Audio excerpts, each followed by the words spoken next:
अपना जिहड़ा टॉपिक सीगा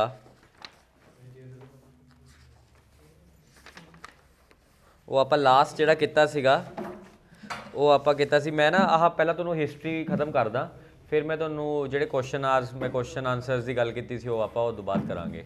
ठीक है, पहला आपां हिस्टरी नूं कंप्लीट कर दईए। करांगे डिस्कशन वो मूवमेंट हैगी अपनी बब्बर अकाली मूवमेंट है अपने कोले 1921 तो 1925 तक की मूवमेंट है। ठीक है, ये शायद तुहाडे पेपर च हैगी है, इस च बब्बर अकाली मूवमेंट 1921 तो 1925 है। पहला थोड़ा जिहा सुनो ध्यान नाल हुंदा की है। देखो कोई भी मूवमेंट जिहड़ी हुंदी है ना वो एक रिफॉर्मिस्ट, ठीक है, तो शुरू हुंदी है कि आपां चीज़ां 'च बदलाव करना है।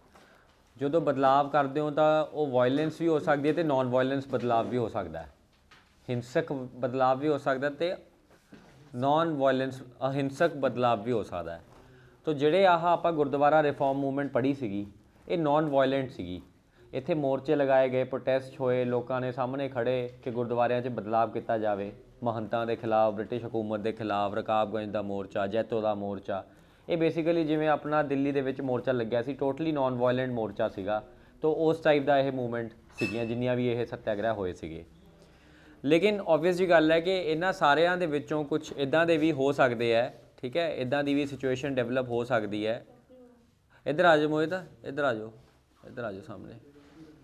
ठीक है, इदां ਦੀ भी सिचुएशन डेवलप हो सकती है कि आपां वायलेंस से चले जाइए, है ना, कि बई सानू तां जिहड़ा अन्याय है वो साडा जा नहीं रहा तो असीं वायलेंस से आ जाइए। करम अच्छा उधर हैगी सीट, सत श्री अकाल। तो नॉन वायलेंस मूवमेंट एक मूवमेंट होगी तो जिन्ने भी मोर्चे होए है, सत्याग्रह होए है, सारे की सीगे नॉन वायलेंट सीगे। लेकिन इन्हां विच्चों कुछ लोग इहो जिहे होणगे जिहड़े हले मतलब सैटिस्फाइड नहीं हैगे from the morchas and from the satyagraha and from everything. So ये जिहड़े चाहते हैं कि असीं थोड़ा जिहा क्रांतिकारी बणीए तो वायलेंस नूं इह अप्रोच करनगे कुछ लोग। जिवें रैड फोर्ट दे विच माहौल बनिया है ना कि रैड फोर्ट चले गए लोग मोर्चे दे विच ही दिल्ली दे, तो उस तरीके दे ही कुछ लोग होणगे, यंगस्टर्स होणगे जिहड़े कहणगे यार आपां क्रांति मतलब करिए, थोड़ी जी वायलेंस वाली क्रांति करिए। ये वो भी लोग हैगे जिहड़े पुराने क्रांतिकारी अंदोलनां दे विच एसोसीएटेड सीगे, जिवें गदर पार्टी च एसोसीएटेड सी, करतार सिंह सराभा वाली पार्टी च। ਉੱਦਾਂ करके पुराने क्रांतिकारी भी ਜਿਹੜੇ है हले जिवें जेलों चों बाहर आ गए या इदां दी चीज़ां हो गई वो भी वापस आ गए। तो ऐं करके हुण 1921 ते 25 दे विच यही गुरुद्वारा रिफॉर्म लई, यही सारे प्रोसैस लई, सारे इनजस्टिसिस लई एक जिन्हों कह लो कि क्रांतिकारी मूवमेंट पंजाब च शुरू होगी जिहड़ी मूवमेंट का नाम है बब्बर अकाली मूवमेंट। तो बब्बर अकाली मूवमेंट बेसिकली एक क्रांतिकारी टाइप मूवमेंट हैगी है, वायलेंट मूवमेंट हैगी। इन्हां विच लड़ाइयां झगड़े इदां दी चीज़ां देखने को मिलणगीਆਂ, मारकाट देखने को मिलूगी। ऑन दी अदर हैंड जिहड़े पुराने गुरुद्वारा रिफॉर्म मूवमेंट्स हुई हैं ये सारियां बेसिकली सत्याग्रहीज है, ये ना नॉन वायलेंट मूवमेंट्स की कैटेगरी दे विच आपां इन्हां नूं ऐड करते हैं। ठीक है, तो एक बार बब्बर अकाली मूवमेंट देखो। बब्बर अकाली मूवमेंट दे विच किशन सिंह स्टार्ट की इस मूवमेंट नूं, किशन सिंह। ठीक है, किशन सिंह ने एक जत्था स्टार्ट किया, उसका नाम सी चक्रवर्ती जत्था, चक्रवर्ती जत्था। ठीक है, चक्रवर्ती जत्था। एंड इन्हां दा बेसिकली जिहड़ा फोकस सीगा चक्रवर्ती जत्था ते किशन सिंह दा वो ये सीगा कि जिहड़ा रकाबगंज गुरुद्वारे दी वॉल नूं ढाया सी ना इन्हां ने, जिहड़े उहदे च ब्रिटिश ऑफिसर्स इनवॉल्व सीगे जिहड़े अंग्रेजी हुकूमत दे, है ना, वो ऑफिसर्स नूं इन्हां ने गोलियां मारियां लुको लुको के। तो ये बड़ा इंपॉर्टेंट है कि ये Kishan Singh started this idea Chakravarti Jatha. And इन्हों ने एक सीक्रेट कैंपेन भी लॉन्च किया जिसका नाम सी सोधना। ठीक है, सोध लैके आनी, सोध मतलब बदलाव लैके आना, सोधना लिख लो ये है ना, सोधना। तो ये भी एक इन्होंने प्रॉपर रिस्पॉन्स जो शुरू किया सोधना का। एंड ये इन्होंने कहा कि असी जिन्ने भी ब्रिटिश टोडीज ते टाउट्स है, सोधना बेसिकली कैंपेन सीगा, कैंपेन सीगा ये इन्होंने किया सीगा, चक्रवर्ती जत्था नहीं। तो ये किशन सिंह सीगे ते इन्होंने सोधना शुरू किया जिहड़ा बेसिकली फंडा के सीगा ब्रिटिश टोडीज ते टाउट्स। टाउट समझते हो, विचोलीए जिहड़े मतलब अंग्रेज़ नहीं हैगे लेकिन अंग्रेज़ां दे मतलब विचोलीए जिहड़े इंडियंस बने हुए है, जिहड़े इन्हां दी गल्लां करदे है, असीं इन्हां सारिਆਂ ਨੂੰ ਚੱਕਣਾ है, विचोलियां ਨੂੰ ਚੱਕਣਾ है, टोडीज एंड टाउट्स ਨੂੰ ਚੱਕਣਾ है। एंड इन्हां ने एलिमिनेशन करनी शुरू की। एंड इन्हां ने 180 बंदियां दी लिस्ट जारी की, 180 बंदियां दी लिस्ट ਐਂਡ ਇਹ 180 ਬੰਦੇ ਕਿੱਥੇ ਤੁਸੀਂ ਕੋਈ ਪੰਜਾਬ ਜੀ ਕੇ ਸਰ ਮੈਂ ਆਨਲਾਈਨ ਕਰ ਰਹੀ ਨਾਲ। ਅੱਛਾ ਨਹੀਂ ਤੁਸੀਂ ਕਲਾਸ ਲਗਾਓ, ਕਿੱਥੇ ਸੀਗੇ? ਅੱਛਾ ਦਿੱਲੀ। ਤਾਂ ਦੇਖੋ 180 ਲੋਕਾਂ ਦੀ ਇਹਨਾਂ ਨੇ ਲਿਸਟ ਜਾਰੀ ਕੀਤੀ ਐਂ ਕਰਕੇ, ਠੀਕ ਹੈ, 180 ਲੋਕਾਂ ਦੀ ਲਿਸਟ ਜਾਰੀ ਕੀਤੀ ਐਂਡ ਇਹ 180 ਲੋਕਾਂ ਦੇ ਵਿੱਚ ਨਾਮ ਉਹਨਾਂ ਸਾਰੇ ਲੋਕਾਂ ਦੇ ਪਾਏ ਜਿਹੜੇ ਬ੍ਰਿਟਿਸ਼ ਹਕੂਮਤ ਨੂੰ ਸਪੋਰਟ ਕਰਦੇ ਸੀ, ਹੈਲਪ ਕਰਦੇ ਸੀਗੇ ਕਿਸੇ ਐਂਗਲ ਦੇ ਉੱਪਰ। ਤਾਂ ਅਗਰ ਅੱਜ ਦੇਖੋਗੇ, ਅੱਜ ਜਿਵੇਂ ਤੁਸੀਂ ਦੇਖੋ ਅੰਮ੍ਰਿਤਪਾਲ ਹੈ, ਅਗਰ ਇਹ ਕਹਿ ਦੇ ਜੀ ਕਿ ਆਹ ਸਰਕਾਰ ਦੇ ਬੰਦੇ ਹੈ ਤੇ 200 ਬੰਦਿਆਂ ਦੀ ਲਿਸਟ ਜਾਰੀ ਕਰ ਲੈਣ, ਕਹੇ ਕਿ ਆਉਣ ਵਾਲੇ 15 ਦਿਨ 'ਚ 200 ਬੰਦੇ ਆਪਦੇ ਆਪ ਨੂੰ ਸੰਭਾਲ ਲੈਣ ਤਾਂ ਵਧੀਆ, ਅਸੀਂ ਚੱਕ ਦਾਂਗੇ। ਤਾਂ ਇਸ ਟਾਈਪ ਦੇ ਲੋਕ ਸੀ ਬੱਬਰ ਅਕਾਲੀ। ਫਿਰ ਤੁਸੀਂ ਦੇਖੋ ਕਿ ਕੁਝ ਨਾਮ ਲਿਖ ਲਓ, ਮਾਸਟਰ ਮੋਟਾ ਸਿੰਘ, ਨਾਮ ਯਾਦ ਕਰ ਲਓ, ਮਾਸਟਰ ਮੋਟਾ ਸਿੰਘ, ਇਹ ਬੱਬਰ ਅਕਾਲੀਆਂ ਦੇ ਬੰਦੇ ਹੈ। ਤੋਤਾ ਸਿੰਘ, ਤੋਤਾ ਸਿੰਘ, ਗੁਰਬਚਨ ਸਿੰਘ, ਤੋਤਾ ਸਿੰਘ, ਗੁਰਬਚਨ ਸਿੰਘ, ਇਹਦੇ 'ਚ ਨਹੀਂ ਹੈਗਾ, ਬਸ ਤੁਸੀਂ ਲਿਖ ਲਓ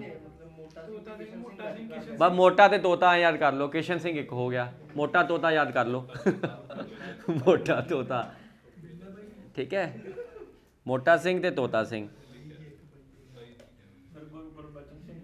ਗੁਰਬਚਨ ਸਿੰਘ, ਇਹ ਸਾਰੇ ਬੱਬਰ ਅਕਾਲੀ ਮੂਵਮੈਂਟ ਨਾਲ ਐਸੋਸੀਏਟਡ ਸੀਗੇ। ਐਂਡ ਇਹਨਾਂ ਨੇ ਨਾ ਇੱਕ ਬੜਾ ਇੰਟਰਸਟਿੰਗ ਚੀਜ਼ ਕੀਤੀ ਸੀ, JW ਬਾਊਰਿੰਗ। JW ਬਾਊਰਿੰਗ ਇੱਕ ਲਾਹੌਰ ਦੇ ਵਿੱਚ ਕੋਈ ਕਮਿਸ਼ਨਰ ਸੀਗਾ, ਉਹਨੂੰ ਇਹਨਾਂ ਨੇ ਗੋਲੀ ਮਾਰਨ ਦੀ ਗੱਲ ਕੀਤੀ ਸੀ, JW ਬਾਊਰਿੰਗ ਦੀ, ਲਾਹੌਰ ਦੇ ਵਿੱਚ। ਹਾਂ ਬਾਊਰਿੰਗ, BOWRING, ਬਾਊਰਿੰਗ, ਠੀਕ ਹੈ, JW ਬਾਊਰਿੰਗ ਮਾਰਤਾ ਸੀਗਾ। JW ਬਾਊਰਿੰਗ ਕਮਿਸ਼ਨਰ ਸੀਗਾ ਲਾਹੌਰ ਦਾ, ਇਹਨੂੰ ਮਾਰਨ ਦੀ ਕੋਸ਼ਿਸ਼ ਕੀਤੀ ਸੀਗੀ। JW ਬਾਊਰਿੰਗ ਇਹਨਾਂ ਨੂੰ ਮਾਰਨ ਦੀ ਕੋਸ਼ਿਸ਼ ਕੀਤੀ ਸੀਗੀ ਤੇ ਮਰਿਆ ਨਹੀਂ ਇਹ, ਠੀਕ ਹੈ, ਇਹ ਹਾਂ ਭੱਜ ਗਿਆ ਉੱਥੋਂ। ਮਤਲਬ ਇਹਨੂੰ ਪਤਾ ਲੱਗ ਗਿਆ ਸੀਗਾ ਕਿ ਮੈਨੂੰ ਮਾਰਨ ਦੀ ਕੋਸ਼ਿਸ਼ ਕਰ ਰਿਹਾ, ਤਾਂ ਕਿਸੇ ਨੇ ਐਂ ਮਤਲਬ ਸਪਾਈਂਗ ਕਰਤੀ ਸੀਗੀ ਤੇ ਮਰਿਆ ਨਹੀਂਗਾ। ਤੋ ਉਸ ਤੋਂ ਬਾਅਦ ਇਹਨਾਂ ਨੇ ਮਤਲਬ ਪ੍ਰੋਪਰ ਜਿਹੜਾ ਹੈਗਾ ਬੱਬਰ ਅਕਾਲੀ ਨੇ ਨਾ ਪ੍ਰੋਪਰ ਮਤਲਬ ਇਹਨਾਂ ਦੇ ਖਿਲਾਫ ਪੂਰੀ ਰੇਕੀ ਕਰਕੇ, ਪੂਰੀ ਮੁਖਬੀਰਾਂ ਕਰਕੇ, ਕੈਟ ਹੈ ਨਾ, ਕੈਟ ਦਾ ਸਿਸਟਮ ਕਰਕੇ ਸਾਰੇ ਬੱਬਰ ਅਕਾਲੀਆਂ ਨੂੰ, ਜਿਵੇਂ ਆਪਣੇ ਉਹਨੇ ਕੀਤਾ ਸੀਗਾ ਹਾਂ ਕੈਟ ਨੇ, ਜਾਂ ਫਿਰ ਆਪਣਾ ਕੀ ਨਾਮ ਸੀ ਉਹਦਾ, KPS ਗਿੱਲ। ਤਾਂ ਉਸ ਤਰੀਕੇ ਦਾ ਬ੍ਰਿਟਿਸ਼ ਹਕੂਮਤ ਨੇ ਇਹਨਾਂ ਦੇ ਖਿਲਾਫ ਜਿਹੜਾ ਹੈਗਾ ਮੋਰਚਾ ਚੱਕਿਆ ਅਤੇ ਇੱਕ ਇੱਕ ਕਰਕੇ ਸਾਰੇ ਬੱਬਰ ਅਕਾਲੀ ਜਿਹੜੇ ਚੱਕਤੇ। ਤਾਂ ਬੱਬਰ ਅਕਾਲੀ ਦਾ ਇੱਥੇ ਜਿਹੜਾ ਹੈ ਕੰਮ ਸੈੱਟ ਹੋ ਗਿਆ ਸੀਗਾ। ਹੁਣ ਆ ਜਾਓ ਸਾਈਮਨ ਕਮਿਸ਼ਨ ਦੇ ਉੱਪਰ। ਸਾਈਮਨ ਕਮਿਸ਼ਨ ਦੇ ਬਾਰੇ ਤਾਂ ਮੈਂ ਹੁਣ ਤੁਹਾਨੂੰ ਕੀ ਦੱਸਾਂ, ਪਤਾ ਹੀ ਹੈ ਤੁਹਾਨੂੰ ਸਾਈਮਨ ਕਮਿਸ਼ਨ, ਹੈ ਨਾ, ਸਾਈਮਨ ਕਮਿਸ਼ਨ ਦਾ ਪਤਾ ਹੀ ਹੈ। ਹਾਂ ਪੰਜਾਬ ਰਿਆਸਤੀ ਪ੍ਰਜਾ ਮੰਡਲ ਖੋਲ੍ਹੋ, ਇਹ ਹੈਗਾ ਤੁਹਾਡੇ 'ਚ ਪੰਜਾਬ, ਹਾਂ ਪੰਜਾਬ ਰਿਆਸਤੀ ਪ੍ਰਜਾ ਮੰਡਲ। ਇਹ ਵੀ ਸੁਣੋ ਕੀ ਗੱਲ ਹੈ, ਦੇਖੋ ਦੇਸ਼ 'ਚ ਨਾ, ਸੁਣੋ ਧਿਆਨ ਨਾਲ, ਲੌਜਿਕ ਸੁਣੋ, ਆਪਣੇ ਦੇਸ਼ 'ਚ ਦੋ ਟਾਈਪ ਦੇ ਜਦੋਂ ਅੰਗਰੇਜ਼ੀ ਹਕੂਮਤ ਹੁੰਦੀ ਸੀ ਤਾਂ ਦੋ ਟਾਈਪ ਦੇ ਕੰਟਰੋਲ ਹੁੰਦੇ ਸੀਗੇ। ਇੱਕ ਟਾਈਪ ਦਾ ਕੰਟਰੋਲ ਦਾ ਡਾਇਰੈਕਟ ਕੰਟਰੋਲ ਸੀ, ਇੱਕ ਟਾਈਪ ਦਾ ਇੰਡਾਇਰੈਕਟ ਕੰਟਰੋਲ ਸੀਗਾ। ਜਿਹੜਾ ਡਾਇਰੈਕਟ ਕੰਟਰੋਲ ਸੀਗਾ ਉਹ ਤਾਂ ਪ੍ਰੋਵਿੰਸਿਸ ਹੁੰਦੇ ਸੀ ਬ੍ਰਿਟਿਸ਼ ਦੇ, ਅਤੇ ਜਿੱਥੇ ਇੰਡਾਇਰੈਕਟ ਕੰਟਰੋਲ ਹੁੰਦਾ ਸੀ ਉੱਥੇ ਪ੍ਰਿੰਸਲੀ ਸਟੇਟਸ ਹੁੰਦੀਆਂ ਸੀਗੀਆਂ, ਮਤਲਬ ਇੱਦਾਂ ਦੇ ਰਾਜ ਹੁੰਦੇ ਸੀਗੇ ਜਿਨ੍ਹਾਂ ਨਾਲ ਇਹਨਾਂ ਨੇ ਸੈਟਿੰਗ ਕਰਕੇ ਰੱਖੀ ਹੋਈ ਸੀਗੀ ਕਿ ਤੁਸੀਂ ਸਾਨੂੰ ਸਪੋਰਟ ਕਰੀ ਜਾਓ ਅਤੇ ਅਸੀਂ ਤੁਹਾਨੂੰ ਹੈਲਪ ਕਰੀ ਜਾਵਾਂਗੇ, ਕਦੇ ਵੀ ਤੁਹਾਨੂੰ ਤੰਗ ਨਹੀਂ ਕਰਾਂਗੇ, ਬਸ ਤੁਸੀਂ ਸਾਨੂੰ ਸਪੋਰਟ ਕਰੀ ਜਾਓ। ਸਪੋਰਟ ਇਨ ਦਾ ਸੈਂਸ ਕਿ ਸਾਡੀ ਰੇਲਵੇ ਬਣਨੀ ਹੈ ਤਾਂ ਤੁਹਾਡੇ ਏਰੀਆ 'ਚੋਂ ਬਣ ਜੇ, ਕਮਿਊਨੀਕੇਸ਼ਨ ਬਣਨਾ ਤੁਹਾਡੇ ਏਰੀਆ 'ਚੋਂ ਬਣ ਜੇ, ਤੁਹਾਡਾ ਡਿਫੈਂਸ ਸਾਡੇ ਕੰਟਰੋਲ 'ਚ ਹੈਗਾ, ਮਤਲਬ ਤੁਸੀਂ ਸਾਡੇ ਅਧੀਨ ਬਣ ਕੇ ਰਹੋਗੇ। ਇਹਨੂੰ ਪੈਰਾਮਾਊਂਟੇਨਸੀ, ਬ੍ਰਿਟਿਸ਼ ਪੈਰਾਮਾਊਂਟੇਨਸੀ ਦਾ ਆਈਡੀਆ ਦਿੱਤਾ ਜਾਂਦਾ ਹੈ। ਤੋ ਦੇਖੋ ਬਾਕੀ ਸਾਰੇ ਏਰੀਆਜ਼ ਦੇ ਵਿੱਚ ਅਗਰ ਆਪਾਂ ਗੱਲ ਕਰੀਏ, ਜਿਵੇਂ ਬਠਿੰਡਾ, ਇਹ ਸਾਰੇ ਏਰੀਆਜ਼ 'ਚ ਜਿੱਥੇ ਰਾਜ ਨਹੀਂ ਸੀਗੇ, ਰਾਜੇ ਨਹੀਂ ਸੀਗੇ, ਉੱਥੇ ਤਾਂ ਬ੍ਰਿਟਿਸ਼ ਹਕੂਮਤ ਦੇ ਖਿਲਾਫ ਇੱਦਾਂ ਦੀਆਂ ਪ੍ਰੋਟੈਸਟ ਮੂਵਮੈਂਟ ਚੱਲ ਰਹੀਆਂ ਸੀਗੀਆਂ।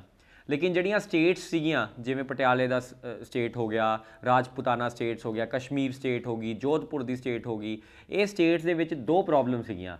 ਪਹਿਲੀ ਪ੍ਰੋਬਲਮ ਸੀਗੀ ਇਹਨਾਂ ਦੀ ਐਰਿਸਟੋਕ੍ਰੇਸੀ, ਜਿਹੜੇ ਰਾਜੇ ਸੀਗੇ ਜਿਨ੍ਹਾਂ ਦੇ ਖਿਲਾਫ ਲੜਨਾ ਸੀਗਾ, ਕਿਉਂਕਿ ਰਾਜ ਵਾਲਾ ਜਿਹੜਾ ਸਿਸਟਮ ਹੈ ਉਹ ਖਤਮ ਹੋਣਾ ਚਾਹੀਦਾ, ਲੋਕਤੰਤਰ ਸਾਰੇ ਕਿਤੇ ਆਵੇ। ਅਤੇ ਦੂਜਾ ਪ੍ਰੋਬਲਮ ਸੀਗਾ ਅੰਗਰੇਜ਼ੀ ਹਕੂਮਤ, ਜੋ ਇਹਨਾਂ ਰਾਜਿਆਂ ਨੂੰ ਸਪੋਰਟ ਕਰਦੀ ਸੀਗੀ।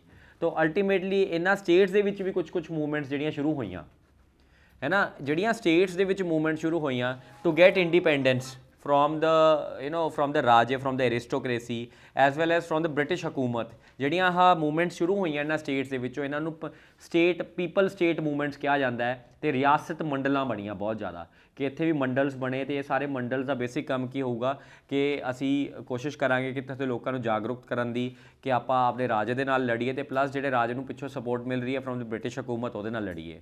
ਇਹਨੇ ਸਾਰੀਆਂ ਸਟੇਟਸ ਕਿਤੇ ਨਾ ਕਿਤੇ ਨਾਨ ਕੋਆਪਰੇਸ਼ਨ ਮੂਵਮੈਂਟ, ਗਾਂਧੀ ਦੀ ਮੂਵਮੈਂਟਸ ਨਾਲ ਐਸੋਸੀਏਟ ਹੋ ਗਈਆਂ ਸੀਗੀਆਂ। ਸਟੇਟ ਪੀਪਲ ਕਾਨਫਰੰਸ ਵੀ ਕੀਤੀ ਗਈ ਸੀ 1928 ਦੇ ਵਿੱਚ, ਉਹਦੇ ਵਿੱਚ ਵੀ ਚਰਚਾ ਕੀਤੀ ਗਈ ਕਿ ਅਸੀਂ ਤੁਹਾਨੂੰ ਸਪੋਰਟ ਕਰਾਂਗੇ। ਤੋ ਇਸ ਤਰੀਕੇ ਨਾਲ ਹਰ ਸਟੇਟ ਦੇ ਵਿੱਚ ਹੀ ਕਿਤੇ ਨਾ ਕਿਤੇ ਇੱਦਾਂ ਦੀਆਂ ਮੰਡਲਾਂ ਬਣਨੀਆਂ ਸ਼ੁਰੂ ਹੋ ਗਈਆਂ ਸੀ। ਐਂਡ ਜਿਹੜੀ ਪੰਜਾਬ ਦੇ ਵਿੱਚ ਬਣੀ ਉਹਦਾ ਨਾਮ ਸੀ ਪੰਜਾਬ ਰਿਆਸਤੀ ਪ੍ਰਜਾ ਮੰਡਲ। ਬਸ ਇਹ ਤੁਸੀਂ ਯਾਦ ਰੱਖਣਾ ਹੈ ਕਿ ਸੇਵਾ ਸਿੰਘ ਠਿਕਰੀਵਾਲਾ ਇਹਦੇ ਪ੍ਰੈਜ਼ੀਡੈਂਟ ਸੀਗੇ।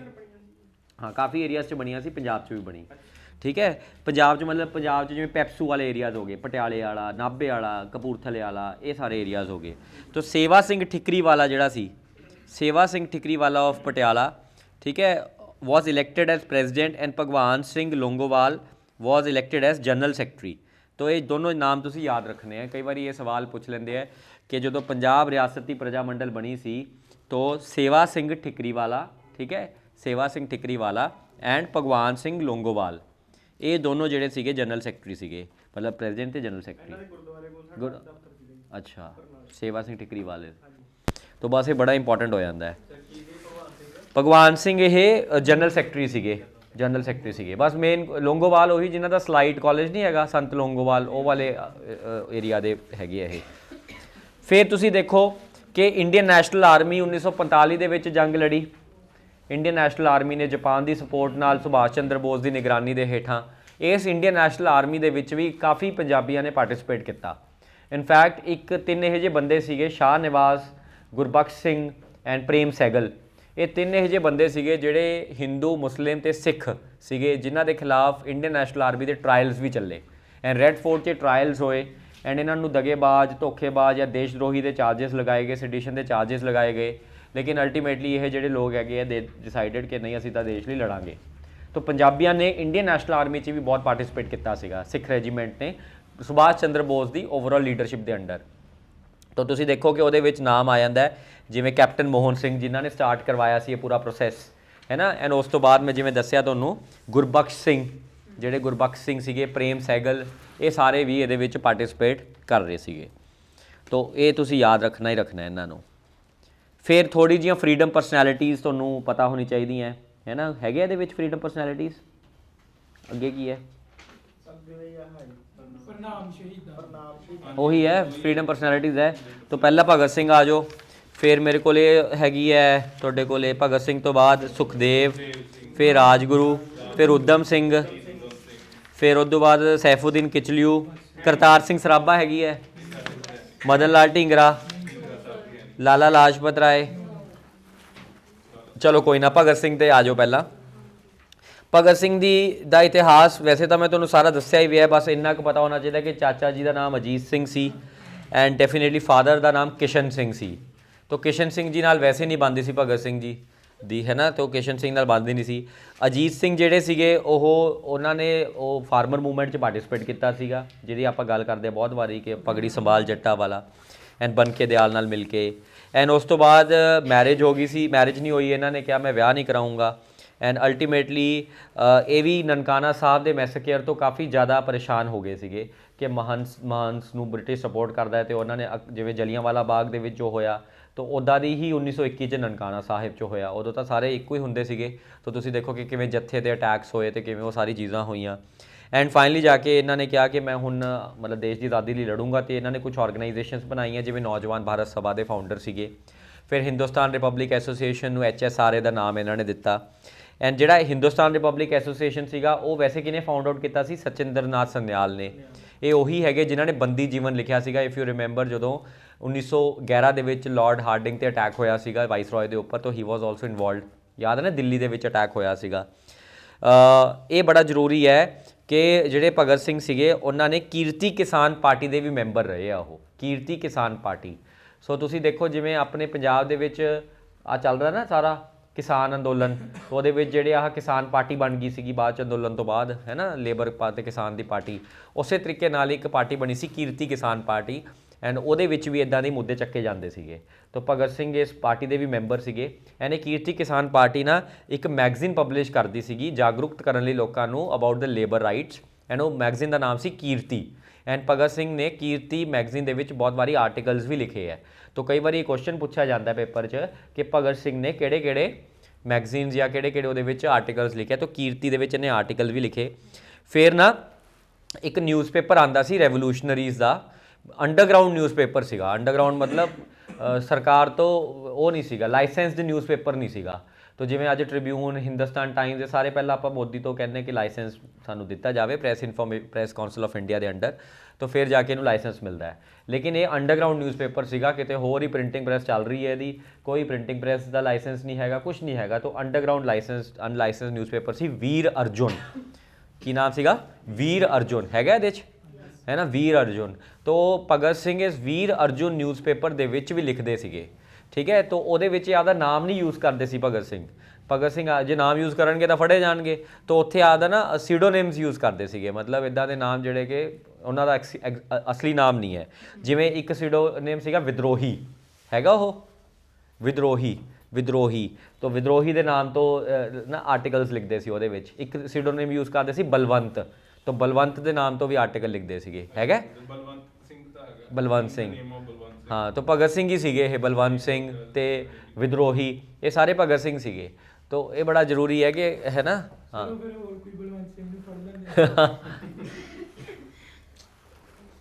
ये भी गल हैगी है ना। तो फिर उस तो बाद इन्होंने लाला लाजपत राय की डैथ का एवेंज किया। तो तुसीं देखिया होगा सौंडर्स जिहड़ा सीगा उहनूं मारना सीगा, स्कॉट नूं मारना सी, सौंडर नूं मारिया इन्हां ने। फिर इन्हां दे खिलाफ केस ਚੱਲਿਆ ਜਿਹਨੂੰ ਲਾਹੌਰ ਕੌਨਸਪੀਰੇਸੀ ਕੇਸ ਕਹਿੰਦੇ ਆ। ਉਸ ਤੋਂ ਪਹਿਲਾਂ ਇਹਨਾਂ ਨੇ ਬੰਬ ਸਿੱਟਿਆ ਸੀਗਾ। ਬੰਬ ਦੇ ਵਿੱਚ ਬਕੁਤੇਸ਼ਵਰ ਦੱਤ ਸੀਗੇ ਜਿਨ੍ਹਾਂ ਨੇ ਬੰਬ ਬਣਾਇਆ ਸੀਗਾ, ਐਨ ਉਹਨਾਂ ਨੇ ਬੰਬ ਸਿੱਟਿਆ ਸੀਗਾ। ਇਹ ਸਾਰਾ ਬੰਬ ਆਪਣੇ ਸੈਂਟਰਲ ਲੈਜਿਸਲੇਟਿਵ ਅਸੈਂਬਲੀ ਇੰਡੀਆ ਦੀ ਪਾਰਲੀਮੈਂਟ 'ਚ ਸਿੱਟਾ ਗਿਆ। ਲਾਹੌਰ ਕੌਨਸਪੀਰੇਸੀ ਕੇਸ ਜਿਹੜਾ ਹੋਇਆ ਸੀ ਉਹਦੇ ਵਿੱਚ ਜਿਹੜੇ ਜੱਜ ਸੀਗੇ, ਜੱਜ ਦਾ ਨਾਮ ਤੁਹਾਨੂੰ ਪਤਾ ਹੋਣਾ ਚਾਹੀਦਾ ਹੈ, ਜੱਜ ਹੈਗੇ ਆ ਰਾਏ ਸਾਹਿਬ ਪੰਡਿਤ ਸ਼੍ਰੀ ਕਿਸ਼ਨ, ठीक है। ये जज सीगे जिन्होंने इन्हों के केस नूं हेयर किया सीगा, राय साहब पंडित श्री किशन हैगा उहदे च नहीं। तो याद कर लियो बस कि पंडित श्री कृष्ण राय साहब जज सीगे जिन्होंने पूरा केस, मतलब इंडियन जज सीगे, ठीक है। तो लाहौर का जिहड़ा केस चलिया सीगा, एंड भगत सिंह ने अपने आप नूं रिप्रजेंट किया सीगा। तो भगत सिंह ने कोई भी लॉयर हायर नहीं किया सीगा। एंड जतिन दास का नाम तुसीं देखिया होगा कि ये वो सीगे जिन्हों ने 64 दिन बाद अपना वो तोड़ लिया सीगा, फास्ट तोड़िया सीगा। तो अल्टीमेटली इन्होंने डेथ जी है हो गई सी इन्हां दी। तो 64 दिन च इन्हां दी डेथ हो गई सी। बाकी धोखा वाले तो मैनू याद नहीं है, ठीक है। सुखदेव, राजगुरू, ये सारे वो ही मैंबर सीगे। बस 23 मार्च नूं इन्हां दी 7:30 AM सवेरे है ना इन्हां नूं हैंग कर दिता गया सी। लैजेंड ऑफ भगत सिंह दा जज नहीं इक्को ही सी, बस जज इक्को ही सीगा, 3 जज नहीं सी, 1 जज बेंच सी।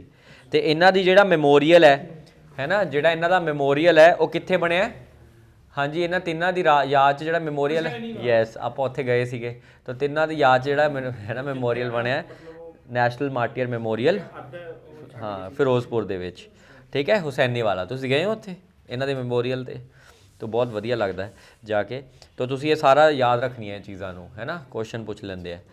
फिर आ जाओ सुखदेव जो सी वो लुधियाने दे सीगे। बाकी सारियां गल्लां सेम है, जो भगत सिंह दी इतिहास है उही इन्हां दा है, HSRA उही सब कुछ।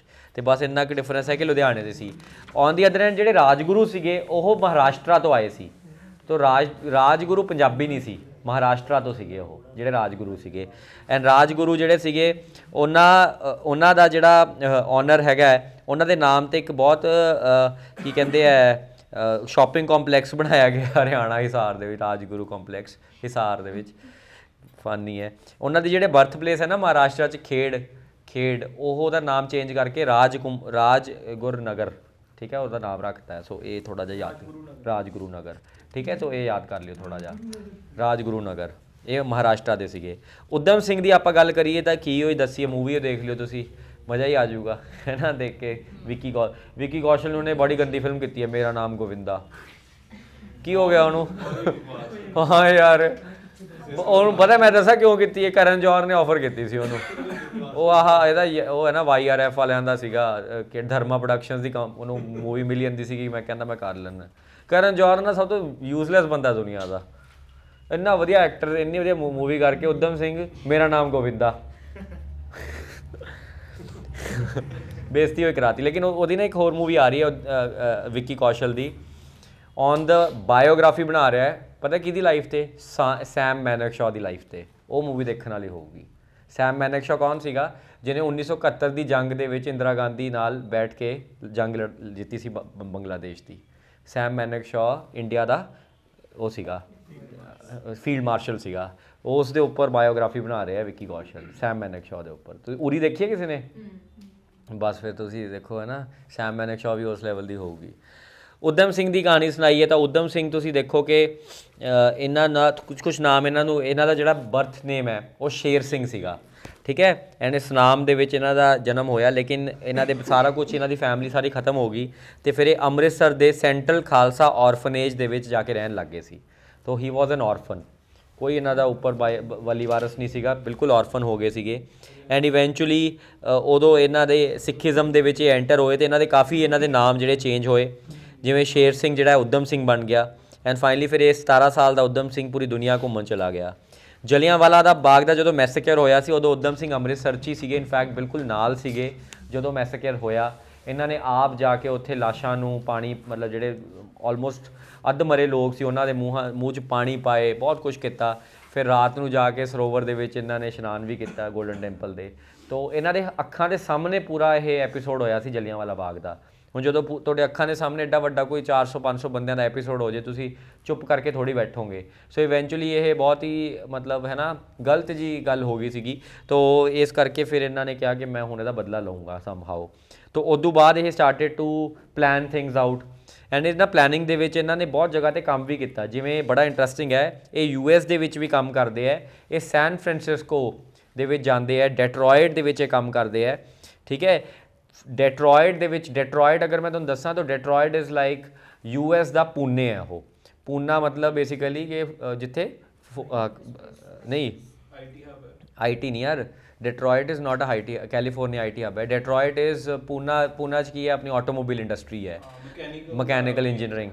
तो डेट्रॉयट बेसिकली है ना ऑटोमोबाइल्स है सारा, मतलब हाँ डेट्रॉयट शहर है। मैं गया नहीं कहना पता सर, मैं गया नहीं ना किते शहर है US का बहुत जबरदस्त। हाँ एंड उत्थे ऑटोमोबाइल मैन्युफैक्चरिंग होंदी है, कारां दी मैन्युफैक्चरिंग। एंड फोर्ड कार तुसीं पता है हैनरी फोर्ड, ਉਦੋਂ ਹੈਨਰੀ ਫੋਰਡ ਤੁਸੀਂ ਦੇਖੋ ਕਿ 1904-5 ਦੇ ਵਿੱਚ ਹੀ ਹੈਨਰੀ ਫੋਰਡ ਨੇ ਕਾਰ ਇੰਟਰੋਡਿਊਸ ਕੀਤੀ ਸੀ ਦੁਨੀਆ ਦੇ ਵਿੱਚ। ਐਂਡ ਉਹਦੀ ਪ੍ਰੋਡਕਸ਼ਨ ਕਰਨੀ ਸ਼ੁਰੂ ਕੀਤੀ US ਦੇ ਡੈਟਰੋਇਟ ਦੇ ਵਿੱਚ। ਤਾਂ ਜਿਹੜੀ ਫੋਰਡ ਦਾ ਓਰੀਜਨਲ ਮੈਨੂਫੈਕਚਰਿੰਗ ਪਲਾਂਟ ਸੀਗਾ ਉਹ ਡੈਟਰੋਇਟ ਦੇ ਵਿੱਚ ਸੀਗਾ। ਐਂਡ ਹਾਲੇ ਸਾਰਾ ਦੁਨੀਆ 'ਚ ਕਾਰਾਂ ਨੂੰ ਆਏ ਨੂੰ ਸਿਰਫ 10-12 ਸਾਲ ਹੀ ਹੋਏ ਸੀਗੇ। ਐਂਡ 10-12 ਸਾਲ ਦੇ ਵਿੱਚ ਉਹਨਾਂ ਨੇ ਬੜੇ ਇੰਪਲੋਏ ਕੀਤੇ। ਐਂਡ ਤੁਸੀਂ ਬਿਲੀਵ ਨਹੀਂ ਕਰੋਗੇ, ਉਦਮ ਸਿੰਘ ਵਾਸ ਵਰਕਿੰਗ ਇਨ ਦ ਫੋਰਡ ਕੰਪਨੀ, ਠੀਕ ਹੈ, ਇਨ ਡੈਟਰੋਇਟ ਐਜ਼ ਐਨ ਮਕੈਨਿਕ। ਉੱਥੇ ਉਹ ਸਾਰਾ ਉਹ ਨਟ ਬੋਲਟ ਕੱਸਣ ਦਾ ਜਿਹੜਾ ਪ੍ਰੋਸੈਸ ਸੀ ਉਦਮ ਸਿੰਘ ਕਰ ਰਿਹਾ ਸੀ। ਐਂਡ ਇਸ ਲੈਵਲ ਦੀ ਨੌਲੇਜ ਸੀ ਉਦਮ ਸਿੰਘ ਨੂੰ। ਐਂਡ ਉਸ ਤੋਂ ਬਾਅਦ ਇਹ ਸੈਨ ਫਰਾਂਸਿਸਕੋ ਵੀ ਚਲੇ ਗਏ। ਐਂਡ ਸੈਨ ਫਰਾਂਸਿਸਕੋ ਜਾ ਕੇ ਗਦਰ ਪਾਰਟੀ ਦੇ ਲੀਡਰਸ ਦੇ ਉਹਦੇ ਵਿੱਚ ਆ ਗਏ।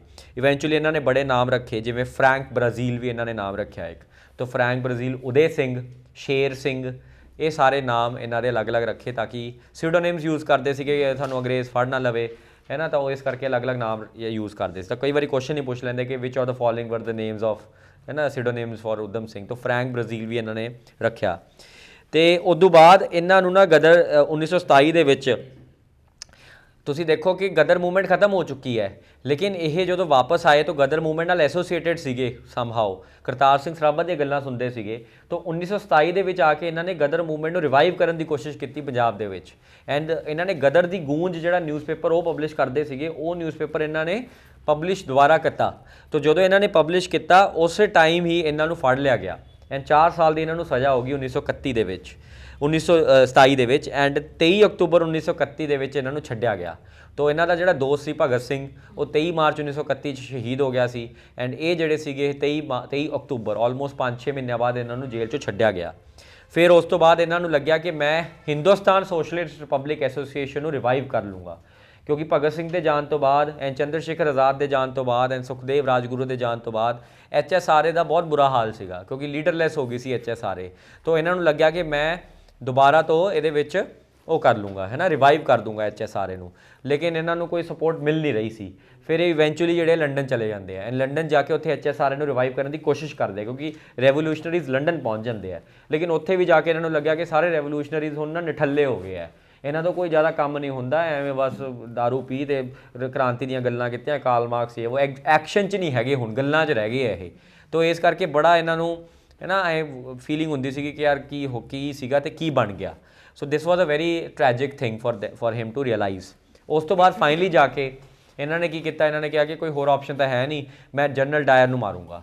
ਮਾਈਕਲ ਡਾਇਰ ਜਿਹੜਾ ਸੀਗਾ ਉਹ ਜਿਉਂਦਾ ਸੀ, ਰੈਨਲ ਡਾਇਰ ਮਰ ਚੁੱਕਿਆ ਸੀਗਾ। ਤਾਂ ਰੈਨਲ ਡਾਇਰ ਉਹ ਸੀਗਾ ਜਿਹਨੇ ਫਾਇਰਿੰਗ ਕੀਤੀ ਸੀ, ਮਾਈਕਲ ਡਾਇਰ ਉਹ ਸੀਗਾ ਜਿਹਨੇ ਆਰਡਰ ਦਿੱਤੇ ਸੀਗੇ, ਜਿਹੜਾ ਕਿ ਅੰਮ੍ਰਿਤਸਰ ਦਾ ਨਹੀਂ ਪੰਜਾਬ ਦਾ ਗਵਰਨਰ ਸੀ ਉਸ ਟਾਈਮ ਤੇ।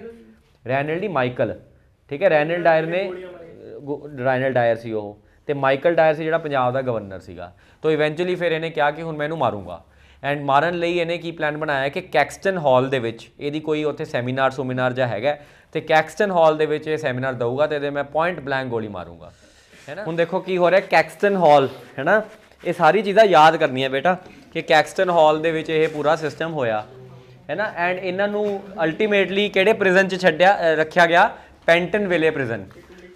ਕੈਕਸਟਨ ਹਾਲ ਦੇ ਵਿੱਚ ਇਹਨਾਂ ਨੇ ਮਾਰਿਆ ਉਸ ਨੂੰ, ਉਦਮ ਨੇ ਮਾਈਕਲ ਡਾਇਰ ਨੂੰ, ਐਂਡ ਪੈਂਟਨ ਵਿਲੇ ਪ੍ਰਿਜ਼ਨ ਦੇ ਵਿੱਚ ਇਹਨਾਂ ਨੂੰ ਹੈਂਗ ਕੀਤਾ ਗਿਆ। ਤਾਂ ਇਹ ਕਈ ਵਾਰੀ ਕੁਐਸਚਨ ਪੁੱਛ ਲੈਂਦੇ ਆ। ਐਂਡ ਇਵੈਂਚੁਅਲੀ ਫਿਰ ਤੁਸੀਂ ਦੇਖੋ ਕਿ ਆਲਮੋਸਟ 1974 'ਚ ਜਾ ਕੇ, ਹੈ ਨਾ, 1974 'ਚ ਜਾ ਕੇ ਇਹਨਾਂ ਦੀਆਂ ਜਿਹੜੀਆਂ ਰਿਮੇਨਸ ਸੀਗੀਆਂ ਨਾ ਉੱਥੋਂ ਪੈਂਟਨ ਵਿਲੇ ਪ੍ਰਿਜ਼ਨ ਦੇ ਵਿੱਚੋਂ ਕੱਢੀਆਂ ਗਈਆਂ 74 ਦੇ ਵਿੱਚ। ਐਂਡ ਇਵੈਂਚੁਅਲੀ ਇਹਨੂੰ ਫਿਰ ਇੱਥੇ ਲੈ ਕੇ ਆਏ ਗਏ। ਉਦੋਂ ਇੱਕ ਐਮਐਲਏ ਹੁੰਦਾ ਸੀ ਸਾਧੂ ਸਿੰਘ ਠਿੰਡ, ਸੁਨਾਮ ਦੇ ਐਮਐਲਏ ਸੀਗੇ, ਉਹਨਾਂ ਨੇ ਬੜਾ ਪ੍ਰੈਸ਼ਰ ਪਾ ਕੇ ਸਰਕਾਰ ਦੇ ਉੱਪਰ ਇਹ ਲੈ ਕੇ ਆਏ। ਐਂਡ ਇਵੈਂਚੁਅਲੀ ਫਿਰ ਇਹਨਾਂ ਨੂੰ ਇਹਨਾਂ ਦੇ ਸੁਨਾਮ ਦੇ ਵਿੱਚ ਇਹਨਾਂ ਦਾ ਕ੍ਰੀਮੇਸ਼ਨ ਹੋਇਆ, ਠੀਕ ਹੈ। ਸੋ ਇਹਨਾਂ ਨੂੰ ਅਲਟੀਮੇਟਲੀ ਸੁਨਾਮ 'ਚ ਕ੍ਰੀਮੇਟ ਕੀਤਾ। ਐਂਡ ਇਹਨਾਂ ਦਾ ਮੈਮੋਰੀਅਲ ਤੁਸੀਂ ਦੇਖਿਆ ਹੋਊਗਾ ਕਿ ਸੁਨਾਮ ਬਠਿੰਡਾ ਜਦੋਂ ਹਾਈਵੇ ਤੇ ਆਪਾਂ ਜਾਂਦੇ ਹਾਂ ਮਾਨਸਾ ਰੋਡ ਤੋਂ, ਤਾਂ ਉੱਥੇ ਰਸਤੇ 'ਚ ਦੇਖਣ ਨੂੰ ਮਿਲਦਾ ਹੈ ਇਹਨਾਂ ਦਾ ਮੈਮੋਰੀਅਲ, ਠੀਕ ਹੈ, ਇਹਨਾਂ ਦੀ ਯਾਦ ਦੇ ਵਿੱਚ ਬਣਾਇਆ ਗਿਆ। 74 ਗਲਤ ਲਿਖਿਆ ਹੋਊਗਾ, 74 ਗੱਲ 74। ਹੁਣ ਆ ਜਾਓ ਨੈਕਸਟ, ਆ ਜਾਓ ਕਰਤਾਰ ਸਿੰਘ ਸਰਾਭਾ ਤੇ। ਇਹ ਹੈਗੇ ਕਰਤਾਰ ਸਿੰਘ ਸਰਾਭਾ, ਲਿਖ ਲਓ ਉੱਥੇ ਕਰਤਾਰ ਸਿੰਘ ਸਰਾਭਾ, ਜੋ ਵੀ ਇੰਪੋਰਟੈਂਟ ਇਨਫੋਰਮੇਸ਼ਨ ਹੈ ਉਹ ਮੈਂ ਤੁਹਾਨੂੰ ਦੱਸੀ ਜਾਊਂਗਾ, ਤੁਸੀਂ ਲਿਖ ਜਾਈਓ ਕਰਤਾਰ ਸਿੰਘ ਸਰਾਭਾ। ਦੇਖੋ ਕਰਤਾਰ ਸਿੰਘ ਸਰਾਭਾ ਦੀ ਕਹਾਣੀ ਇਹੀ ਹੈ ਕਿ ਕਰਤਾਰ ਸਿੰਘ ਸਰਾਭਾ ਜੋ ਹੈ ਲੁਧਿਆਣੇ ਦੇ ਸਰਾਭਾ ਪਿੰਡ ਦੇ ਵਿੱਚ ਇਹਨਾਂ ਦਾ ਜਨਮ ਹੋਇਆ, ਤਾਂ ਹੀ ਇਹਨਾਂ ਨੂੰ ਉਹਦੇ ਨਾਮ ਨਾਲ ਜਾਣਿਆ ਜਾਂਦਾ ਹੈ। ਲੇਕਿਨ ਹੀ ਵਾਸ ਵੈਰੀ ਇੰਟੈਲੀਜੈਂਟ। 1912 ਦੇ ਵਿੱਚ ਜਦੋਂ ਇਹ ਸਿਰਫ 16 ਸਾਲ ਦੇ ਸੀਗੇ, ਸੋਚ ਲਓ ਕਿ ਤੁਸੀਂ 16 ਸਾਲ 'ਤੇ ਕੀ ਕਰ ਰਹੇ ਸੀਗੇ, ਠੀਕ ਹੈ, ਤੁਸੀਂ ਤਾਂ ਮਤਲਬ 24 ਤੇ ਵੀ ਸਹੀ ਨਹੀਂ ਹੈਗੇ। 16 ਸਾਲ ਦੇ ਜਦੋਂ ਸੀਗੇ ਤਾਂ ਇਹ ਸੈਨ ਫਰਾਂਸਿਸਕੋ ਚਲੇ ਗਏ ਸੀ ਯੂਨੀਵਰਸਿਟੀ ਆਫ ਬਰਕਲੇ 'ਚ ਪੜ੍ਹਨ ਵਾਸਤੇ, San Francisco University of Berkeley ਦੇ ਵਿੱਚ ਪੜ੍ਹਨ ਵਾਸਤੇ। ਐਂਡ ਉੱਥੇ ਜਾ ਕੇ ਇਹ ਇੰਡੀਅਨ ਸਟੂਡੈਂਟਸ ਦੇ ਨਾਲ ਇਹਨਾਂ ਨੇ ਜਿਹੜਾ ਲਿੰਕਸ ਬਣਾ ਲਏ ਸੀਗੇ ਇੰਡੀਅਨ ਸਟੂਡੈਂਟਸ ਨਾਲ, and they were like discussing the problems of India back then. 1912 ਦੇ ਵਿੱਚ ਹੀ ਅਗਰ ਤੁਸੀਂ ਦੇਖੋ ਤਾਂ ਗਦਰ ਪਾਰਟੀ ਦੀ ਵੀ ਮੂਵਮੈਂਟ ਜਿਹੜੀ ਸ਼ੁਰੂ ਹੋ ਜਾਂਦੀ ਹੈ। ਐਂਡ ਹੌਲੀ ਹੌਲੀ ਕਰਕੇ ਕਰਤਾਰ ਸਿੰਘ ਜਿਹੜੇ ਸੀਗੇ ਸਰਾਭਾ ਜੀ, ਇਹ ਲਾਲਾ ਹਰਦਿਆਲ ਦੇ ਕਨੈਕਸ਼ਨ 'ਚ ਆ ਗਏ ਸੀਗੇ। ਲਾਲਾ ਹਰਦਿਆਲ, ਇਫ ਯੂ ਰਿਮੈਂਬਰ, ਇਹਨਾਂ ਨੇ ਗਦਰ ਪਾਰਟੀ ਦੀ ਫਾਊਂਡੇਸ਼ਨ ਕੀਤੀ ਸੀਗੀ। ਐਂਡ ਇਵੈਂਚੁਅਲੀ ਇਹ ਸਾਰੇ ਗਦਰ ਪਾਰਟੀ ਦੀ ਮੂਵਮੈਂਟ 'ਚ ਇਨਵੋਲਵ ਹੋ ਗਏ। ਤਾਂ ਗਦਰ ਦੀ ਗੂੰਜ ਨੂੰ ਪਬਲਿਸ਼ ਕਰਨਾ, ਪੈਂਫਲੇਟਸ ਲਗਾਉਣੇ, ਉਹ ਸਾਰੀ ਚੀਜ਼ਾਂ ਜਿਹੜੀਆਂ ਇਹ ਕਰਨ ਲੱਗ ਗਏ ਸੀ। And then they decided to come to India to start this revolt of 1857 type of revolt in India. ਲੇਕਿਨ ਇਹਨਾਂ ਨੂੰ ਫੜ ਲਿਆ ਗਿਆ ਸੀ ਐਂਡ ਇਵੈਂਚੁਅਲੀ ਇਹਨਾਂ ਨੂੰ ਜੋ ਹੈ ਮੌਤ ਦੀ ਸਜ਼ਾ ਦਿੱਤੀ ਸੀ 1915 ਦੇ ਵਿੱਚ। ਲਾਲਾ ਹਰਦਿਆਲ ਨਾਲ ਇਹਨਾਂ ਨੇ ਕਨੈਕਸ਼ਨ ਬਣਾ ਲਿਆ ਸੀਗਾ। ਗਦਰ ਹੀ ਪਾਰਟੀ ਚੱਲ ਰਹੀ ਹੈ, ਠੀਕ ਹੈ, ਗਦਰ ਪਾਰਟੀ ਦੇ ਮੈਂਬਰ ਸੀ। ਮੈਂ ਕੱਲ੍ਹ ਵੀ ਦੱਸਿਆ ਸੀਗਾ ਕਿ ਕਰਤਾਰ ਸਿੰਘ ਸਰਾਭਾ ਐਸੋਸੀਏਟਡ ਸੀਗੇ ਗਦਰ ਪਾਰਟੀ ਨਾਲ। ਫਿਰ ਇਹਨਾਂ ਨੂੰ ਆਲਮੋਸਟ 1915 ਦੇ ਵਿੱਚ ਜਾ ਕੇ ਸ਼ਾਹਪੁਰ ਡਿਸਟ੍ਰਿਕਟ, ਠੀਕ ਹੈ, ਦੇ ਵਿੱਚ ਇਹਨਾਂ ਨੂੰ ਹੈਂਗ ਕਰਤਾ ਸੀਗਾ। ਸ਼ਾਹਪੁਰ ਡਿਸਟ੍ਰਿਕਟ ਦੇ ਵਿੱਚ ਇਹਨਾਂ ਦੇ ਖਿਲਾਫ ਵੀ ਲਾਹੌਰ ਕੌਨਸਪੀਰੇਸੀ ਕੇਸ ਜਿਹੜਾ ਚੱਲਿਆ ਸੀਗਾ। ਤਾਂ ਲਾਹੌਰ ਕੌਨਸਪੀਰੇਸੀ ਕੇਸ 2 ਸੀਗੇ, ਹੈ ਨਾ। ਇੱਕ ਕਿਹਦੇ ਲਈ ਸੀਗਾ, ਗਦਰ ਪਾਰਟੀ ਲਈ ਸੀਗਾ, ਤੇ ਇੱਕ ਇਹਨਾਂ ਉਹਦੇ ਹੈ ਨਾ ਉਹਦੇ ਲਈ ਸੀਗਾ, ਕੀ ਨਾਮ ਹੈ ਆਪਣਾ, ਸੌਂਡਰਸ ਦੇ ਮਰਡਰ ਲਈ। ਅੱਛਾ, ਇਹ ਬੜਾ ਜ਼ਰੂਰੀ ਹੈ ਕਿ ਇਹਨਾਂ ਦੀ ਸਾਰੀ ਕਹਾਣੀ ਕਿਹਦੇ ਨਾਵਲ 'ਚ ਮਿਲਦੀ ਹੈ। ਇਹ ਕੁਐਸਚਨ ਬਹੁਤ ਵਾਰੀ ਪੇਪਰ 'ਚ ਆਇਆ ਹੋਇਆ ਹੈ, ਸੁਣ ਲਓ। ਨਾਨਕ ਸਿੰਘ ਪੰਜਾਬ ਦੇ ਬੜੇ ਜ਼ਬਰਦਸਤ ਨਾਵਲਿਸਟ ਹੋਏ ਨਾਨਕ ਸਿੰਘ, ਹੈ ਨਾ। ਉਹਨਾਂ ਦੀ ਬੁੱਕਸ ਬੜੀਆਂ ਫੇਮਸ ਹੈਗੀਆਂ। ਅਗਰ ਤੁਹਾਨੂੰ ਮੌਕਾ ਮਿਲੇ ਨਾ, ਇੱਥੇ ਲਾਇਬ੍ਰੇਰੀ ਹੈ ਨਾ ਜਿਹੜੀ ਆਪਣੀ ਯੂਥ ਲਾਇਬ੍ਰੇਰੀ ਜ਼ਿਲ੍ਹਾ ਪਰਿਸ਼ਦ ਦੇ ਉੱਪਰ, ਤਾਂ ਉੱਥੇ ਵੀ ਤੁਹਾਨੂੰ ਬੜੇ ਪੰਜਾਬੀ ਨਾਵਲਸ ਦੇਖਣ ਨੂੰ ਮਿਲਦੇ। ਇੱਕ ਸੈਕਸ਼ਨ ਬਣਿਆ ਹੋਇਆ ਉੱਥੇ ਨਾਨਕ ਸਿੰਘ ਦੇ ਨਾਵਲ ਪਏ ਹੋਣੇ ਆ। ਨਾਨਕ ਸਿੰਘ ਦਾ ਇੱਕ ਨਾਵਲ ਹੈ ਇੱਕ ਮੀਆਂ ਦੋ ਤਲਵਾਰਾਂ। ਇੱਕ ਮੀਆਂ ਦੋ ਤਲਵਾਰਾਂ, ਇੱਕ ਮਿਆਨ ਦੋ ਤਲਵਾਰਾਂ। ਇੱਕ ਮਿਆਨ ਦੋ ਤਲਵਾਰਾਂ ਦੇ ਵਿੱਚ ਸਾਰੀ ਗੱਲ ਇਹਨਾਂ ਦੀ ਬਾਰੇ ਲਿਖੀ ਹੋਈ ਹੈ। ਕਰਤਾਰ ਸਿੰਘ ਸਰਾਭਾ ਦੀ ਬਾਇਓਗ੍ਰਾਫੀ ਆ ਉਹ, ਇੱਕ ਮਿਆਨ ਦੋ ਤਲਵਾਰਾਂ। ਤਾਂ ਇਹ ਬੜਾ ਅੱਛਾ ਮਤਲਬ ਨਿਊਜ਼ 'ਚ ਵੀ ਸੀਗਾ, ਮਤਲਬ ਤੁਹਾਨੂੰ ਯਾਦ ਵੀ ਰਹਿਣਾ ਚਾਹੀਦਾ ਹੈ ਕਿ ਇੱਕ ਮੀਆਂ ਦੋ ਤਲਵਾਰਾਂ ਕਿਹਦੇ ਉੱਪਰ ਲਿਖੀ ਗਈ ਹੈ ਅਤੇ ਕਿਹਨੇ ਲਿਖੀ ਹੈ। ਤਾਂ ਕਰਤਾਰ ਸਿੰਘ ਸਰਾਭਾ ਇਹਦੇ ਸਬਜੈਕਟ ਹੈਗੀ ਇਸ ਨਾਵਲ ਦੇ, ਐਂਡ ਲਿਖਿਆ ਕਿਹਨੇ ਹੈ, ਨਾਨਕ ਸਿੰਘ ਜੀ ਨੇ, ਠੀਕ ਹੈ। ਸੋ ਬੜਾ ਜ਼ਰੂਰੀ ਹੋ ਜਾਂਦਾ ਹੈ। ਫਿਰ ਸੈਫੂਦੀਨ ਕਿਚਲਿਊ, ਇਹ ਤੁਹਾਨੂੰ ਮੈਂ ਦੱਸਿਆ ਹੀ ਹੈ ਕਿ ਸੈਫੂਦੀਨ ਕਿਚਲੂ ਹੈ ਨਾ, ਹਾਂ ਤੇ ਜਿਹੜੇ ਆਪਣੇ ਸੈਫੂਦੀਨ ਕਿਚਲੂ ਸੀਗੇ ਤੇ ਉਹ ਸਾਰੇ ਰਾਇਲਟ ਐਕਟ ਦੇ ਅਗੇਂਸਟ ਜਿਹੜਾ ਹੈਗਾ ਪ੍ਰੋਟੈਸਟ ਕਰ ਰਹੇ ਸੀਗੇ। ਤੋ ਅਲਟੀਮੇਟਲੀ ਇਹਨਾਂ ਨੂੰ ਉਦੋਂ ਫੜਿਆ ਸੀਗਾ ਰਾਇਲਟ ਐਕਟ ਲਈ। ਮਦਨ ਲਾਲ ਢੀਂਗਰਾ 'ਤੇ ਆ ਜਾਓ। ਮਦਨ ਲਾਲ ਢੀਂਗਰਾ, ਮਦਨ ਲਾਲ ਢੀਂਗਰਾ ਵੀ ਬਹੁਤ ਵੈਲ ਟੂ ਡੂ ਫੈਮਿਲੀ ਤੋਂ ਬਿਲੋਂਗ ਕਰਦੇ ਸੀ, ਮਕੈਨੀਕਲ ਇੰਜੀਨੀਅਰ ਸੀਗੇ, ਠੀਕ ਹੈ ਨਾ। ਐਂਡ ਇਹ ਵੀ US ਦੇ ਵਿੱਚ ਇਹਨਾਂ ਨੇ ਵੀ ਆਪਣਾ ਪੜ੍ਹਾਈ ਕੀਤੀ, ਲੰਡਨ 'ਚ ਜਾ ਕੇ ਵੀ ਇਹ ਪੜ੍ਹੇ। ਇਨਫੈਕਟ ਲੰਡਨ ਦੇ ਯੂਨੀਵਰਸਿਟੀ ਕਾਲਜ ਦੇ ਵਿੱਚ ਇਹ ਪੜ੍ਹ ਰਹੇ ਸੀਗੇ, ਉੱਥੇ ਮਕੈਨੀਕਲ ਇੰਜੀਨੀਅਰਿੰਗ ਪਰਸਿਊ ਕਰ ਰਹੇ ਸੀਗੇ ਮਦਨ ਲਾਲ ਢੀਂਗਰਾ। ਲੇਕਿਨ ਲੰਡਨ ਦੇ ਵਿੱਚ ਤੇ ਯੂਰਪ ਦੇ ਵਿੱਚ ਨਾ ਅਭਿਨਵ ਭਾਰਤ ਬਹੁਤ ਐਕਟਿਵ ਸੀਗਾ। ਅਭਿਨਵ ਭਾਰਤ VD ਸਾਵਰਕਰ ਨੇ ਜਿਹੜਾ ਹੈ ਫਾਊਂਡ ਆਊਟ ਕੀਤਾ ਸੀਗਾ ਅਭਿਨਵ ਭਾਰਤ ਤੋਂ, ਇੱਕ ਰੈਵੋਲੂਸ਼ਨਰੀ ਆਰਗੇਨਾਈਜੇਸ਼ਨ ਸੀਗੀ, ਉਹ ਬੜੀ ਐਕਟਿਵ ਸੀਗੀ। ਤੋ Madan Lal Dhingra as a young man ਵੀ ਇਹਨਾਂ ਦੇ ਇਨਫਲੂਐਂਸ 'ਚ ਆ ਗਏ। ਤੋ ਮਦਨ ਲਾਲ ਢੀਂਗਰਾ ਨੇ ਡਿਸਾਈਡ ਕੀਤਾ ਸੀ, VD ਸਾਵਰਕਰ ਨੇ ਡਿਸਾਈਡ ਕੀਤਾ ਸੀਗਾ ਕਿ ਆਪਾਂ ਨਾ ਕਰਜ਼ਨ ਨੂੰ ਮਾਰਨਾ ਹੈ, ਕਰਜ਼ਨ ਨੂੰ ਮਾਰਨਾ ਹੈ। ਕਰਜ਼ਨ ਕੌਣ ਸੀਗਾ? ਕਰਜ਼ਨ ਸੀਗਾ ਜਿਹੜਾ, ਨਹੀਂ ਉਹ ਨਹੀਂ, ਕਰਜ਼ਨ ਜਿਹੜਾ ਸੀਗਾ, ਜਿਹੜਾ ਐਕਚੁਅਲ ਕਰਜ਼ਨ ਸੀ ਲਾਰਡ ਕਰਜ਼ਨ, ਉਹਨੂੰ ਮਾਰਨਾ ਹੈ, ਠੀਕ ਹੈ। ਉਹਨੂੰ ਮਾਰਨ ਦਾ ਪਲਾਨ ਬਣਿਆ ਸੀਗਾ, ਲੇਕਿਨ ਉਹਨੂੰ ਮਾਰ ਨਹੀਂ ਪਾਏ ਇਹ। ਤੋ ਇਵੈਂਚੁਅਲੀ ਜਾ ਕੇ ਫਿਰ ਇਹਨਾਂ ਨੇ ਕਿਹਾ ਕਿ ਕਿਸੇ ਹੋਰ ਕਰਜ਼ਨ ਨੂੰ ਮਾਰ ਦਿੰਦੇ ਆ। ਤੋ ਕਰਜ਼ਨ ਵਿਲੇ ਨੂੰ ਮਾਰਿਆ ਫਿਰ ਇਹਨਾਂ ਨੇ। ਜਿਹੜਾ ਕਰਜ਼ਨ ਵਿਲੇ ਸੀ, ਤੁਸੀਂ ਨਾ ਅਗਰ ਮੂਵੀ ਦੇਖੀ ਹੈ ਰੰਗ ਦੇ ਬਸੰਤੀ, ਕਿਸੇ ਨੇ RDB ਕਿਸੇ ਨੇ ਦੇਖੀ? ਆਮਿਰ ਦੀ, ਹਾਂ, ਰੰਗ ਦੇ ਬਸੰਤੀ। ਰੰਗ ਦੇ ਬਸੰਤੀ 'ਚ ਕੀ ਹੁੰਦਾ, ਇੱਕ ਸੀਨ ਹੁੰਦਾ ਕਿ ਉਹਦਾ ਜਿਹੜਾ ਬਾਪ ਹੁੰਦਾ ਨਾ, ਇੱਕ ਉਹਨਾਂ ਵਿੱਚੋਂ ਇੱਕ ਸਟੂਡੈਂਟ ਯੂਥ ਹੁੰਦਾ, ਸਟੂਡੈਂਟ ਲੀਡਰ ਹੁੰਦਾ, ਉਹਦਾ ਜਿਹੜਾ ਫਾਦਰ ਹੁੰਦਾ ਉਹ ਏਵੀਏਸ਼ਨ ਮਿਨਿਸਟਰ ਦਾ ਦੋਸਤ ਹੁੰਦਾ। ਅਤੇ ਜਿਹੜਾ ਏਵੀਏਸ਼ਨ ਮਿਨਿਸਟਰ ਹੁੰਦਾ ਨਾ, ਡਿਫੈਂਸ ਮਿਨਿਸਟਰ ਹੁੰਦਾ, ਉਹ ਮਤਲਬ ਗਲਤ ਮਿਜ਼ਾਈਲ, ਗਲਤ ਸੁਖੋਈ ਜਿਹੜੇ ਏਅਰਕ੍ਰਾਫਟਸ ਲਿਆਉਂਦਾ, ਜਿਨ੍ਹਾਂ ਕਰਕੇ ਬਲਾਸਟ ਹੋ ਜਾਂਦਾ। ਉਹਨੂੰ ਜਦੋਂ ਪਤਾ ਲੱਗਦਾ ਕਿ ਮੇਰਾ ਬਾਪ ਇਹਦਾ ਦੋਸਤ ਹੈਗਾ, ਠੀਕ ਹੈ, ਅਤੇ ਉਹਨੂੰ ਇਹ ਵੀ ਪਤਾ ਲੱਗਦਾ ਕਿ ਬਾਪ ਨੇ ਹੀ ਕਿਹਾ ਸੀਗਾ ਕਿ ਤੂੰ ਇਹ ਜਿਹੇ ਸਬ ਸਟੈਂਡਰਡ ਏਅਰਕ੍ਰਾਫਟਸ 'ਚ ਲੈ ਲਾ, ਆਪਾਂ ਨੂੰ ਪੈਸੇ ਬਣ ਜਾਣਗੇ ਬਹੁਤ ਜ਼ਿਆਦਾ, ਐਂਡ ਆਪਾਂ ਸ਼ੇਅਰ ਕਰ ਲਾਂਗੇ ਇਹ ਸਾਰਾ। ਤਾਂ ਮਤਲਬ ਉਹਦਾ ਫਾਦਰ ਹੀ ਇਨਵੋਲਵਡ ਹੁੰਦਾ ਉਹਦੇ ਵਿੱਚ। ਤਾਂ ਇਵੈਂਚੁਅਲੀ ਜਾ ਕੇ ਕੀ ਕਰਦਾ, ਉਹਦੇ ਫਾਦਰ ਨੂੰ ਵੀ ਮਾਰ ਦਿੰਦਾ ਉਹ, ਹੈ ਨਾ। ਮਤਲਬ ਇਸ ਟਾਈਪ ਦਾ ਹੁੰਦਾ, ਰੈਵੋਲੂਸ਼ਨਰੀਜ਼ ਦਾ ਦਿਮਾਗ ਇੱਦਾਂ ਦਾ ਹੁੰਦਾ। ਸੋ ਦੇ don't care about anything else. ਹੁਣ ਕਰਜ਼ਨ ਵਿਲੇ ਕੀ ਸੀਗਾ, ਇਹਦੇ ਬਾਪੂ ਦਾ ਦੋਸਤ ਸੀਗਾ, ਐਂਡ ਇਹ ਹਰ ਰੋਜ਼ ਦੇਖਦਾ ਹੁੰਦਾ ਸੀਗਾ ਕਿ ਰਾਤ ਨੂੰ ਬਹਿ ਜਾਂਦੇ ਆ ਦਾਰੂ ਪੀਣ ਵਾਸਤੇ ਅਤੇ ਇੰਡੀਆ ਨੂੰ ਗਾਲਾਂ ਕੱਢਦੇ ਆ ਬਹਿ ਕੇ, ਹੈ ਨਾ। ਤਾਂ ਜਦੋਂ ਇਹਨੂੰ ਇਹ ਦੇਖਣ ਨੂੰ ਮਿਲਦਾ ਸੀਗਾ, ਤਾਂ ਉਦੋਂ ਬਾਅਦ ਉਹ VD ਸਾਵਰਕਰ ਦੇ ਉਹਦੇ 'ਚ ਹੈਗਾ, ਜਿਹੜਾ ਕ੍ਰਾਂਤੀਕਾਰੀ ਸੀਗਾ। ਤਾਂ ਇਵੈਂਚੁਅਲੀ ਇਹਦੇ ਕਰਕੇ ਨਾ ਇਹਨੂੰ ਐਨੀਮੋਸਿਟੀ ਬਹੁਤ ਜ਼ਿਆਦਾ ਵੱਧ ਗਈ ਸੀਗੀ। ਤਾਂ VD ਸਾਵਰਕਰ ਨੂੰ ਇਹਨੇ ਕਿਹਾ ਕਿ ਮੈਂ ਤਾਂ ਉਹਨੂੰ ਠੋਕਣਾ ਹੈ, ਜਿਹੜਾ ਮੇਰੇ ਬਾਪ ਨਾਲ ਬੈਠ ਕੇ ਮੇਰੀ ਦੇਸ਼ ਦੀ ਜਿਹੜੀ ਉਹ ਹੈ ਨਾ ਬੇਇੱਜ਼ਤੀ ਕਰਦਾ ਉਹ ਰਾਤ ਨੂੰ ਬਹਿ ਕੇ, ਕਿ ਇਹ ਤਾਂ ਦੇਸ਼ ਇਹੋ ਜਿਹਾ ਹੀ ਹੈ, ਤਾਂ ਦੇਸ਼ ਇਹਨਾਂ ਨੂੰ ਐਂ ਰੱਖੋ, ਸਲੇਵ ਬਣਾ ਕੇ ਰੱਖੋ, ਇਹ ਕਰੋ ਉਹ ਕਰੋ। ਤਾਂ ਮਤਲਬ ਉਹਦੇ ਬਾਪ ਦੇ ਦੋਸਤ ਨਾਲ ਪੰਗਾ ਲਿੱਤਾ ਸੀਗਾ। ਪੰਗਾ ਕੀ ਲਿੱਤਾ ਸੀ, ਮਾਰਤਾ ਸੀ ਉਹਨੂੰ। ਕਰਜ਼ਨ ਨਹੀਂ, ਬਾਪ ਨੂੰ ਨਹੀਂ ਮਾਰਿਆ, ਲੇਕਿਨ ਉਸ ਤੋਂ ਬਾਅਦ ਫਾਦਰ ਨਾਲ ਇਹਦੀ ਡਿਵੀਜ਼ਨ ਹੋ ਗਈ ਸੀਗੀ, ਫਾਦਰ ਨੇ ਬੁਲਾਉਣਾ ਛੱਡਤਾ ਸੀਗਾ। ਤਾਂ ਮਦਨ ਲਾਲ ਢੀਂਗਰਾ ਟੋਟਲੀ ਜਿਹੜਾ ਹੈ ਉਹਦੇ ਵਿੱਚ ਆ ਗਿਆ ਸੀਗਾ ਆਪਣਾ ਰੈਵੋਲੂਸ਼ਨ ਦੇ ਵਿੱਚ ਹੀ। ਐਂਡ ਇਵੈਂਚੁਅਲੀ ਜਾ ਕੇ ਐਟ ਦੀ ਏਜ ਆਫ 25 ਇਹਨੂੰ ਫੜ ਲਿਆ ਸੀਗਾ, ਐਂਡ ਇਹਨੂੰ ਜੋ ਹੈ ਹੈਂਗ ਕਰਤਾ ਸੀਗਾ। ਐਂਡ ਇਨਫੈਕਟ ਇਹਨੇ ਉਸ ਜਦੋਂ ਅਸੀਂ ਉੱਥੇ ਗਏ ਨਾ ਅੰਮ੍ਰਿਤਸਰ, ਤਾਂ ਅਸੀਂ ਉਹ ਮਦਨ ਲਾਲ ਢੀਂਗਰਾ ਦਾ ਉਹ ਪੂਰਾ ਦੇਖਿਆ ਉੱਥੇ। ਉਹਨਾਂ ਨੇ ਜਮਾਂ ਭਰਾਵਾਂ ਦੇ ਢਾਬਾ ਸਾਹਮਣੇ ਉਹਨਾਂ ਦਾ ਉਹ ਲਗਾ ਰੱਖਿਆ, ਤਾਂ ਉਹਦੇ ਨੀਚੇ ਲਿਖਿਆ ਕਿ ਮੈਂ ਬਾਰ ਜਨਮ ਲਵਾਂ ਇਸ ਦੇਸ਼ 'ਚ ਜਨਮ ਵਾਸਤੇ, ਮਤਲਬ ਮੈਂ ਜਿੰਨੀ ਵਾਰੀ ਵੀ ਜਨਮ ਲਵਾਂ ਮੇਰਾ ਇਸ ਦੇਸ਼ 'ਚ ਜਨਮ ਹੋਵੇ, ਹੈ ਨਾ। ਆਪਾਂ ਅੱਜ ਦੇਸ਼ ਨੂੰ ਨਿੰਦਦੇ ਰਹਿੰਦੇ ਹਾਂ, ਇਹ ਦੇਸ਼ ਹੈ, ਇਹ ਦੇਸ਼ ਉਹ ਹੈ, ਠੀਕ ਹੈ। ਉਹਨੇ ਗੱਲ ਕਹੀ ਸੀ, ਮੈਂ ਜਿੰਨੀ ਵਾਰੀ ਜਨਮ ਲਵਾਂ ਮੈਂ ਇਸ ਦੇਸ਼ 'ਚ ਜਨਮ ਲਵਾਂ, ਐਂਡ ਜੇ ਦੇਸ਼ ਦੇ ਵਿੱਚ ਗੁਲਾਮੀ ਹੋਊਗੀ ਤਾਂ ਮੈਂ ਓਨੀ ਵਾਰੀ ਹੀ ਉਸ ਗੁਲਾਮੀ ਦੇ ਖਿਲਾਫ ਲੜਾਂ, ਅਤੇ ਮੈਂ ਓਨੀ ਵਾਰੀ ਹੀ ਮਰਾਂ, ਮਰ ਕੇ ਮੈਂ ਫਿਰ ਜਨਮ ਲਵਾਂ, ਫਿਰ ਮੈਂ ਗੁਲਾਮੀ ਨਾਲ ਲੜਾਂ, ਫਿਰ ਮੈਂ ਮਰ ਜਾ, ਫਿਰ ਮੈਂ ਜਨਮ ਲਵਾਂ, ਆਈ ਮੇਰੀ ਜ਼ਿੰਦਗੀ ਨਿਕਲ ਜੇ। ਇਹ ਗੱਲ ਕਹੀ ਸੀਗੀ ਮਦਨ ਲਾਲ ਢੀਂਗਰਾ ਨੇ। ਆਪਾਂ ਤਾਂ ਉਹੀ ਆ ਬਸ, ਆਪ ਭੱਜ ਗਈ ਦੇਖੋ। ਇੰਨੀ ਕ੍ਰਾਂਤੀ ਹੈ ਇਹਨਾਂ ਦੀ ਕਿ ਮੈਨੂੰ ਬੈਠਣ ਨਹੀਂ ਦਿੱਤਾ, ਹੈ ਨਾ। ਬਹੁਤ ਗਲਤ ਬਾਤ ਹੈ। ਆ ਕੇ ਤੇ ਮੈਨੂੰ ਠੋਕ ਦੇ, ਕਰਜ਼ਨ ਵੇਲੇ ਮੈਨੂੰ ਬਣਾ ਦੇ, ਕਿਤੇ ਉਹ ਬੰਦੂਕ ਨਾ ਲਿਆਵੇ ਜਿਹੜੀ ਪਿੱਛੇ ਚੱਲਦੀ ਹੈ। ਥੋੜ੍ਹਾ ਟਰਾਈ ਕਰਕੇ ਦੇਖਿਓ ਮਾੜਾ ਜਿਹਾ। ਫਿਰ ਆ ਜਾਓ ਲਾਲਾ ਲਾਜਪਤ ਰਾਏ 'ਤੇ। ਲਾਲਾ ਲਾਜਪਤ ਰਾਏ ਦੀ ਕਹਾਣੀ ਇਹ ਹੈ ਕਿ ਲਾਲਾ ਲਾਜਪਤ ਰਾਏ ਬਾਰੇ ਕੁਛ ਚੰਦ ਗੱਲਾਂ ਲਿਖ ਲਓ, ਇੱਥੇ ਲਿਖ ਲਓ ਯਾਰ ਕਿਤੇ ਮਾੜਾ ਮੋਟਾ। ਲਾਲਾ ਲਾਜਪਤ ਰਾਏ ਦੇਖੋ, ਪੰਜਾਬ ਕੇਸਰੀ ਜਾਂ ਲਾਇਨ ਆਫ ਪੰਜਾਬ ਨਾਲ ਇਹਨਾਂ ਨੂੰ ਕਿਹਾ ਜਾਂਦਾ ਹੈ। ਤੁਹਾਨੂੰ ਮੇਰਾ ਵੀ ਅਕਾਊਂਟ ਹੈਗਾ ਪੰਜਾਬ ਨੈਸ਼ਨਲ ਬੈਂਕ ਦੇ ਵਿੱਚ, ਠੀਕ ਹੈ। ਤਾਂ ਜਿਹੜਾ ਪੰਜਾਬ ਨੈਸ਼ਨਲ ਬੈਂਕ ਹੈਗਾ PNB, ਉਹਦੇ ਫਾਊਂਡਰ ਹੈ ਲਾਲਾ ਲਾਜਪਤ ਰਾਏ, ਠੀਕ ਹੈ।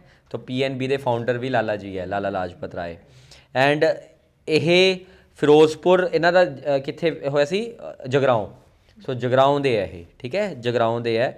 ਐਂਡ ਇਹ ਬਹੁਤ ਜ਼ਿਆਦਾ ਮਜ਼ੀਨੀ ਜਿਹੜਾ ਇਟਾਲੀਅਨ ਰੈਵੋਲੂਸ਼ਨਰੀ ਸੀ ਮਜ਼ੀਨੀ, MAZZINI, ਮਜ਼ੀਨੀ, ਇਹ ਇਟਾਲੀਅਨ ਰੈਵੋਲੂਸ਼ਨਰੀ ਸੀ ਮਜ਼ੀਨੀ, ਉਹਨਾਂ ਤੋਂ ਬਹੁਤ ਜ਼ਿਆਦਾ ਇਨਸਪਾਇਰਡ ਸੀਗੇ, ਠੀਕ ਹੈ, ਜਿਹਨੇ ਯੂਨੀਫਿਕੇਸ਼ਨ ਆਫ ਇਟਲੀ 'ਚ ਬਹੁਤ ਇੰਪੋਰਟੈਂਟ ਰੋਲ ਪਲੇ ਕੀਤਾ ਸੀ। ਐਂਡ ਮਜ਼ੀਨੀ ਦੀ ਬਾਇਓਗ੍ਰਾਫੀ ਵੀ ਲਿਖੀ ਹੈ ਇਹਨਾਂ ਨੇ, ਠੀਕ ਹੈ। ਸੋ ਇਹ ਬੜਾ ਵੱਡਾ ਸਵਾਲ ਕੁਐਸਚਨ ਬਾਰੇ ਪੁੱਛਦੇ, ਆਟੋਬਾਇਓਗ੍ਰਾਫੀ ਮਜ਼ੀਨੀ ਕਿਹਨੇ ਲਿਖੀ ਹੈ? ਤੁਸੀਂ not in your wild guess you can guess के ये लाला लाजपत राय ने लिखी होगी कि इटैलियन क्रांतिकारी की बायोग्राफी लाला जी ने लिखी है, ठीक है।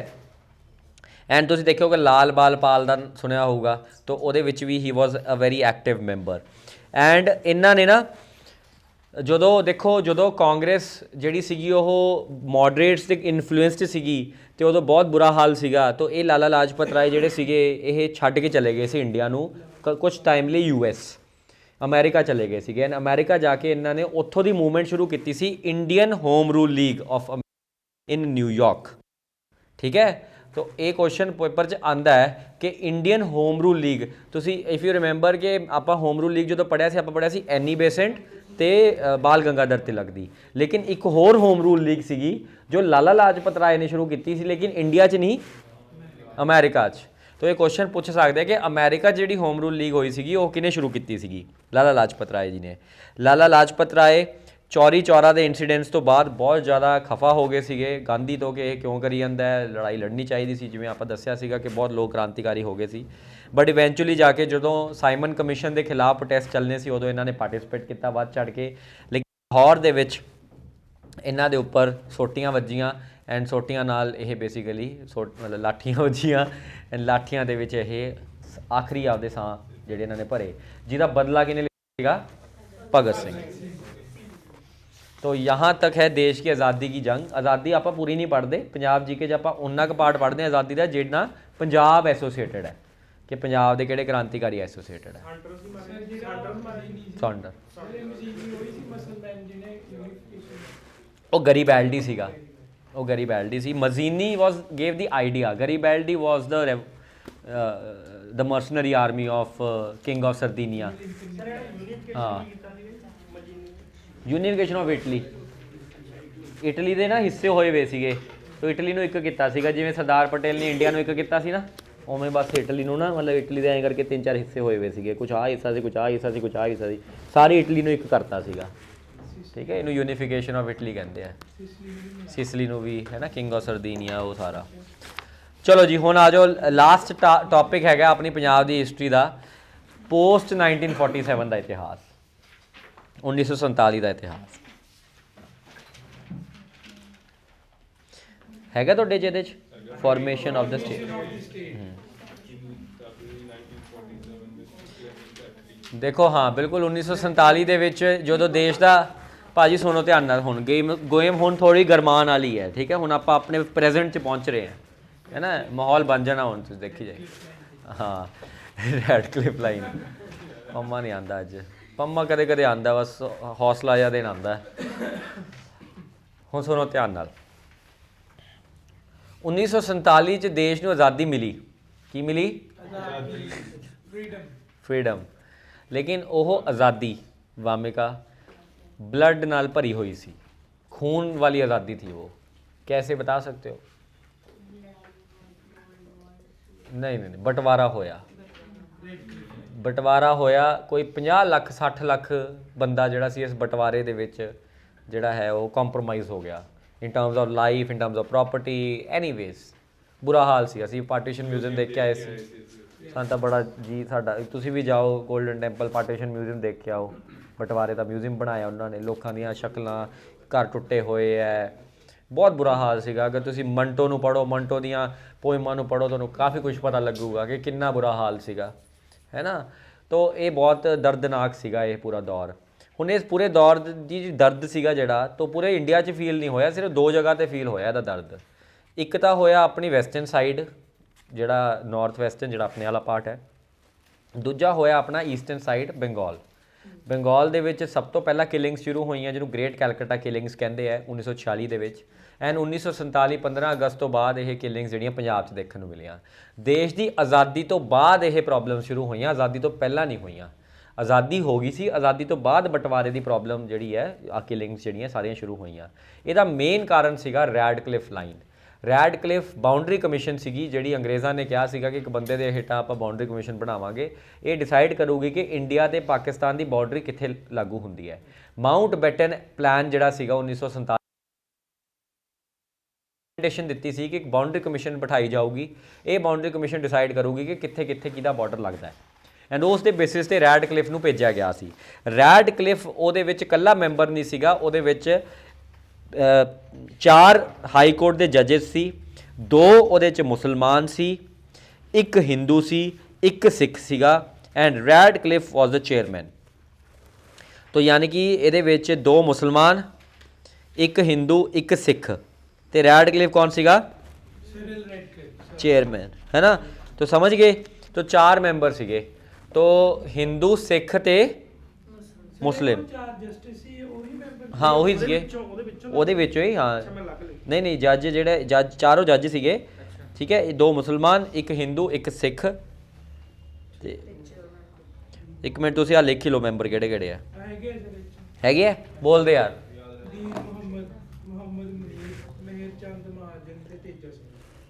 ਤੇਜਾ ਸਿੰਘ ਸਿੱਖ ਸੀਗਾ, ਠੀਕ ਹੈ।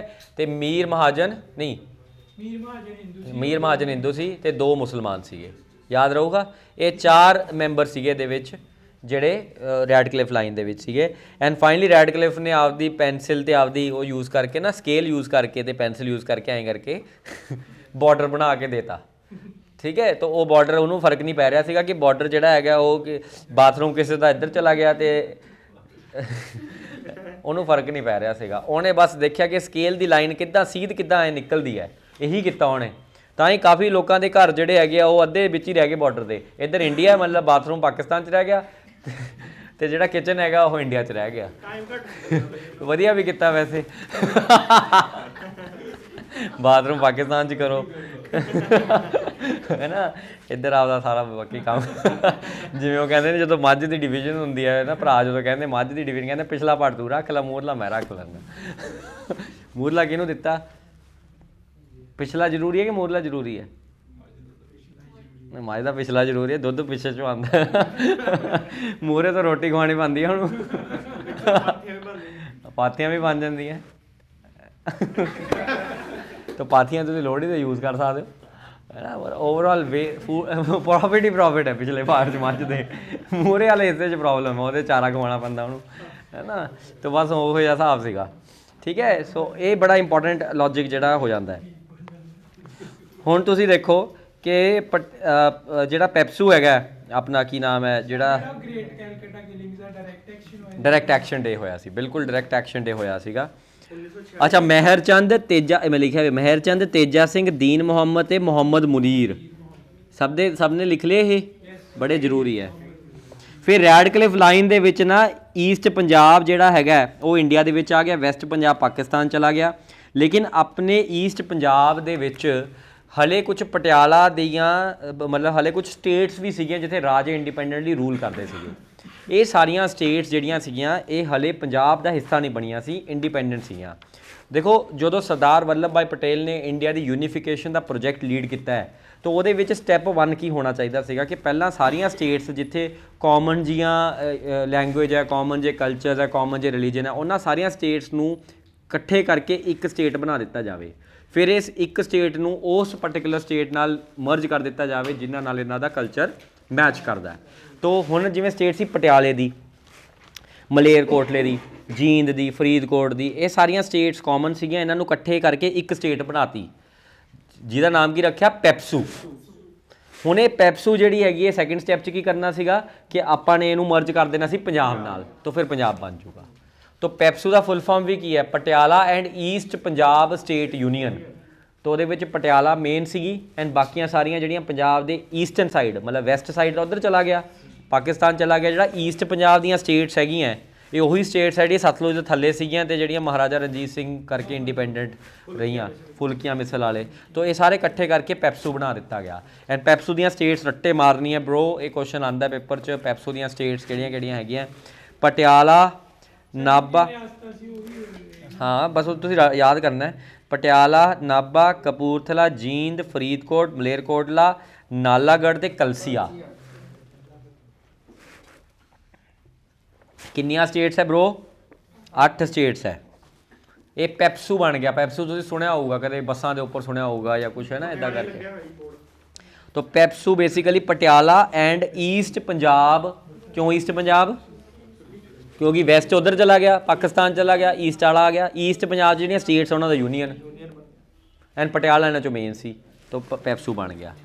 हुण इस पैप्सू दा सुनो बई, इस पैप्सू दा सब तो पहला जिहड़ा गवर्नर सीगा वो सी यादविंदर सिंह, महाराजा यादविंदर सिंह, जो अपने कैप्टन अमरिंदर सिंह दे दादा जी सी, ग्रैंडफादर सीगे। तो Maharaja Yadavindra Singh was the first governor of PEPSU, ठीक है, not of Punjab but of PEPSU. And तुसी देखो कि फिर नैगोसीएशन शुरू होइयां। फिर जिहड़ा पहला प्रधानमंत्री मतलब उस एरिया उसका चीफ मिनिस्टर लाया गया पैप्सू का नाम से ज्ञान सिंह है राड़े वाला, ठीक है, रेयर वाला। तो ज्ञान सिंह रेयर वाला। तो ये जिहड़े सीगे वो आ गए। फिर पटियाला नूं इहदा यूनीयन इहदा कैपिटल बना दिता गया।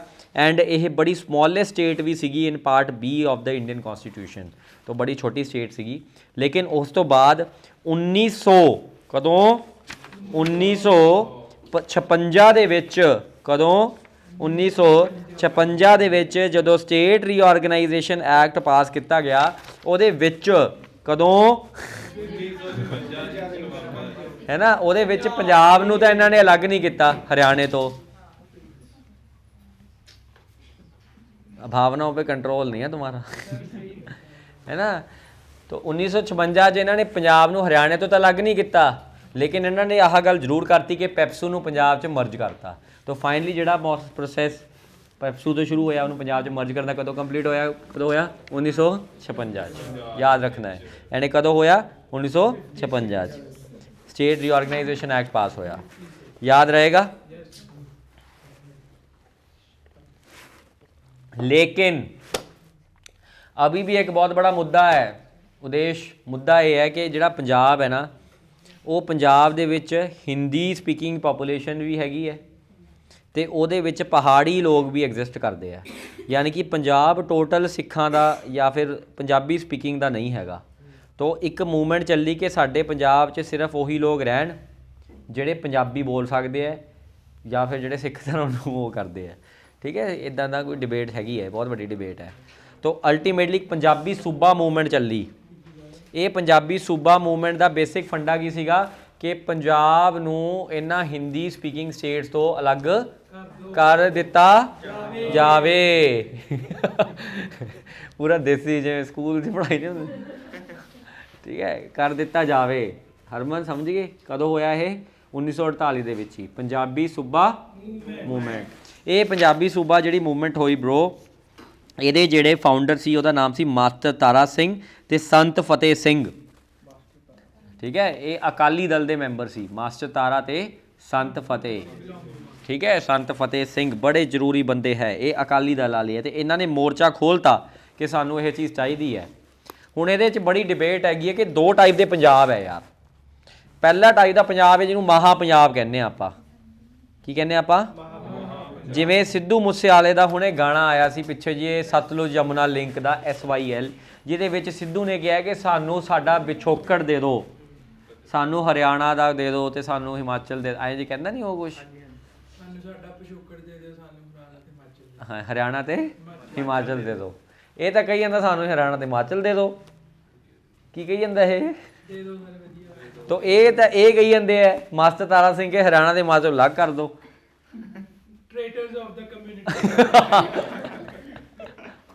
ये तो गल जच ही नहीं रही, दोनों पासे नहीं जच रही।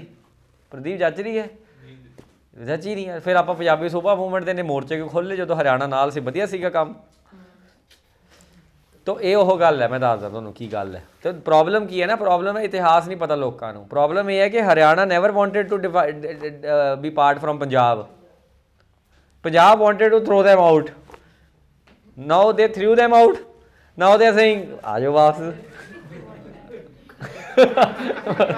मतलब कोई लॉजिक ही नहीं है यार, मैनू तो नहीं गल का लॉजिक लगता कोई। देखो इदां दी गल मैं तुहानूं दसदा की हैगी है, सुनो सुनो मेरी गल। मैं तुहानूं थोड़ी जी होर गल करूँगा। देखो ਜਦੋਂ ਇੰਡੀਪੈਂਡੈਂਟ ਇੰਡੀਆ, ਜਦੋਂ ਦੇਸ਼ ਆਜ਼ਾਦ ਨਹੀਂ ਹੋਇਆ ਸੀਗਾ, ਉਹ ਦੇਸ਼ ਸੀਗਾ ਪਾਕਿਸਤਾਨ ਵੀ ਪਾਰਟ ਸੀਗਾ ਇੰਡੀਆ ਦਾ, ਇੰਡੀਆ ਵੀ ਸੀਗਾ, ਫਿਰ ਉਦੋਂ ਬਾਅਦ ਬਰਮਾ ਵੀ ਹੁੰਦਾ ਸੀ ਪਾਰਟ ਇੰਡੀਆ ਦਾ, ਠੀਕ ਹੈ। ਇਹ ਸਾਰਾ ਜਿਹੜਾ ਹਿੱਸਾ ਸੀ ਇਹਨੂੰ ਅਖੰਡ ਭਾਰਤ ਕਹਿੰਦੇ ਸੀਗੇ, ਅਖੰਡ ਭਾਰਤ, ਜਿਹੜਾ ਕਿ ਬੀਜੇਪੀ ਤੇ ਆਰਐਸਐਸ ਵਾਲਿਆਂ ਦਾ ਬਹੁਤ ਪੁਰਾਣਾ ਉਹਨਾਂ ਦਾ ਇੱਕ ਡਿਜ਼ਾਇਰ ਹੈ ਕਿ ਅਸੀਂ ਅਖੰਡ ਭਾਰਤ ਚਾਹੁੰਦੇ ਹਾਂ ਇੰਡੀਆ ਦੇ ਵਿੱਚ, ਹੈ ਨਾ। ਲੇਕਿਨ ਇਸ ਅਖੰਡ ਭਾਰਤ ਦੇ ਡਿਵੀਜ਼ਨਸ ਹੋਈਆਂ ਕਦੋਂ, ਜਦੋਂ ਜਿਨ੍ਹਾਂ ਨੇ ਕਿਹਾ ਕਿ ਸਾਨੂੰ ਪਾਕਿਸਤਾਨ ਅਲੱਗ ਕਰ ਦਿਓ, ਅਸੀਂ ਮੁਸਲਮਾਨਾਂ ਦਾ ਦੇਸ਼ ਅਲੱਗ ਬਣਾਉਣਾ ਚਾਹੁੰਦੇ ਹਾਂ। ਇਹ ਅਲੱਗ ਹੋ ਗਿਆ, ਜਿੰਨਾ ਅਲੱਗ ਲੈ ਗਿਆ, ਮੁਸਲਮਾਨ ਅਲੱਗ ਹੋਏ ਸੀਗੇ, ਇਹ ਲੈ ਗਏ ਅਲੱਗ। ਤਾਂ ਹੁਣ ਜਿਹੜਾ ਹੁਣ ਪੰਜਾਬ ਇੰਡੀਆ ਰਹਿ ਗਿਆ, ਉਹ ਅਖੰਡ ਨਹੀਂ ਰਹਿ ਗਿਆ, ਉਹ ਥੋੜ੍ਹਾ ਟੁੱਟ ਗਿਆ। ਹੁਣ ਇਹਦੇ ਵੀ ਹਿੱਸੇ ਕਰਾਉਣਾ ਚਾਹੁੰਦੇ, ਜਿਵੇਂ ਜੰਮੂ ਕਸ਼ਮੀਰ ਨੂੰ ਅਲੱਗ ਕਰਨਾ ਚਾਹੁੰਦੇ ਆ ਪਾਕਿਸਤਾਨ ਲਈ, ਫਿਰ ਆ ਪੰਜਾਬ ਦੇ ਵਿੱਚ ਵੀ ਇਹ ਖਾਲਿਸਤਾਨ ਮੂਵਮੈਂਟ ਨੂੰ ਪ੍ਰਮੋਟ ਕਰਦੇ ਆ, ਤਾਂ ਇਹ ਵੀ ਅਲੱਗ ਕਰਨਾ ਚਾਹੁੰਦੇ ਆ, ਤਾਂ ਇਹ ਅਖੰਡਤਾ ਨੂੰ ਹੋਰ ਤੋੜਨਾ ਚਾਹੁੰਦੇ ਆ ਆਪਣੀ। ਤਾਂ ਇਸ ਕਰਕੇ ਐਜ਼ ਅ ਬੀਜੇਪੀ ਆਰਐਸਐਸ ਦੇ ਜਿਹੜੇ ਕੱਟੜ ਹੈਗੇ ਆ ਪ੍ਰਮੋਟਰਸ ਹੈਗੇ ਆ, ਉਹ ਕੀ ਕਹਿੰਦੇ ਆ ਕਿ ਇਹ ਤਾਂ ਤੁਸੀਂ ਭੁੱਲ ਹੀ ਜਾਓ, ਅਸੀਂ ਤਾਂ ਅਖੰਡ ਕ੍ਰੀਏਟ ਕਰਾਵਾਂਗੇ, ਹੈ ਨਾ। ਇਹ ਤਾਂ ਭੁੱਲ ਜਾਓ ਤੁਸੀਂ ਕਿ ਪੰਜਾਬ ਤੇ ਜੰਮੂ ਕਸ਼ਮੀਰ ਤੁਸੀਂ ਲੈ ਜਾਓਗੇ ਕਿਸ ਤਰੀਕੇ ਨਾਲ। ਸਾਡਾ ਤਾਂ ਪਲਾਨ ਇਹ ਹੈ ਕਿ ਬਲੋਚਿਸਤਾਨ ਨੂੰ ਕਿਵੇਂ ਲੈਣਾ ਵਾਪਸ। ਸਾਡਾ ਤਾਂ ਪਲਾਨ ਇਹ ਹੈ ਕਿ ਅਸੀਂ ਲਾਹੌਰ ਨੂੰ ਕਿਵੇਂ ਸੈਫਰਨ ਕਰ ਦੇਣਾ ਹੈ, ਆਲ ਦੀਪਿਕਾ ਪਾਡੂਕੋਨ ਜੋ ਮਰਜ਼ੀ ਪਾਈ ਰੱਖੇ, ਹੈ ਨਾ। ਤਾਂ ਅਲਟੀਮੇਟਲੀ ਕੀ ਹੈ, ਸਾਡਾ ਤਾਂ ਇਹ ਪ੍ਰੋਜੈਕਟ ਹੈ ਕਿ ਅਸੀਂ ਤਾਂ ਸੈਫਰਨਾਈਜੇਸ਼ਨ ਕਿਵੇਂ ਕਰਨੀ ਹੈ ਪੂਰੇ ਏਰੀਆ ਦੀ। ਇਹਨਾਂ ਦੀ ਗੱਲ ਤੇ ਤੁਸੀਂ ਸੁਣਿਆ ਨਹੀਂ, ਕੰਟਰੋਵਰਸੀ ਚੱਲੀ ਜਾਂਦੀ ਹੈ ਬੇਕਾਰ, ਹੈ ਨਾ। ਤਾਂ ਅਲਟੀਮੇਟਲੀ ਤੁਸੀਂ ਸਮਝੋ ਧਿਆਨ ਨੂੰ, ਇਹਨਾਂ ਦੀ ਗੱਲ 'ਚ ਤਾਂ ਫੇਰ ਥੋੜ੍ਹਾ ਜਿਹਾ ਲੌਜਿਕ ਹੈਗਾ। ਕਿਉਂ? ਕਿਉਂਕਿ ਮੁਸਲਮਾਨ ਬੰਦਾ ਜਦੋਂ ਗਿਆ ਸੀ ਛੱਡ ਕੇ ਇੱਥੋਂ, ਜਿਨ੍ਹਾਂ ਦੀ ਸਪੋਰਟ ਕਰਦੇ ਹੋਏ ਜਦੋਂ ਇਹ ਗਏ ਸੀਗੇ, ਤਾਂ ਇਹਨਾਂ ਨੇ ਬਣਾਇਆ ਨਾ, ਅਸੀਂ ਤਾਂ ਨਹੀਂ ਭੇਜਿਆ ਸੀ ਨਾ ਇਹਨਾਂ ਨੂੰ ਕਿ ਤੁਸੀਂ ਜਾ ਕੇ ਆਪਦਾ ਅਲੱਗ ਦੇਸ਼ ਬਣਾ ਲਓ। ਗਾਂਧੀ ਤਾਂ ਚਾਹੁੰਦਾ ਸੀ ਪਾਰਟੀਸ਼ਨ ਨਾ ਹੋਵੇ, ਨਹਿਰੂ ਤਾਂ ਚਾਹੁੰਦਾ ਸੀ ਪਾਰਟੀਸ਼ਨ ਨਾ ਹੋਵੇ, ਨਾ ਹੀ ਹੋਰ ਕੋਈ ਚਾਹੁੰਦੇ ਸੀ, ਸਾਰੇ ਇਹੀ ਚਾਹੁੰਦੇ ਸੀਗੇ ਕਿ ਦੇਸ਼ ਅਲੱਗ ਇੱਕ ਰਵੇ। ਜਿਨ੍ਹਾਂ ਨੇ ਗੰਦ ਪਾ ਗਿਆ ਤੇ ਮੁਸਲਮਾਨਾਂ ਨੂੰ ਨਾਲ ਮਿਲਾ ਕੇ ਅਲੱਗ ਹੋ ਗਿਆ। ਤਾਂ ਫਿਰ ਹੁਣ ਤਾਂ ਚਲੋ ਗੱਲ ਸੋਚਦੀ ਵੀ ਹੈ ਕਿ ਅਖੰਡ ਭਾਰਤ ਹੋਣਾ ਚਾਹੀਦਾ, ਕਿ ਤੁਸੀਂ ਚਲੇ ਗਏ ਸੀਗੇ ਤਾਂ ਤੁਸੀਂ ਹੁਣ ਕਿਉਂ ਤੰਗ ਕਰਦੇ ਹੋ ਸਾਨੂੰ ਇੱਥੇ ਇੰਸਰਜੈਂਸੀ ਉਗਰਵਾਦ ਅਤੇ ਡਰੱਗਸ ਫਲਾ ਕੇ। ਪਰ ਇੱਧਰ ਥੋੜ੍ਹਾ ਘੱਟ ਸਮਝ ਆਉਂਦਾ ਹੈ, ਕਿਉਂਕਿ ਇੱਧਰ ਹਰਿਆਣਾ ਵਾਲੇ ਨਹੀਂ ਗਏ, ਪੰਜਾਬ ਵਾਲੇ ਨੇ ਕੱਢਤਾ। ਉਹ ਪੰਜਾਬ ਵਾਲੇ ਨੇ ਕੱਢਤਾ, ਕੱਢਣ ਤੋਂ ਬਾਅਦ ਹੁਣ ਕਹਿੰਦੇ ਹੁਣ ਅਸੀਂ ਮਹਾ ਪੰਜਾਬ ਬਣਾਉਣਾ ਹੈ।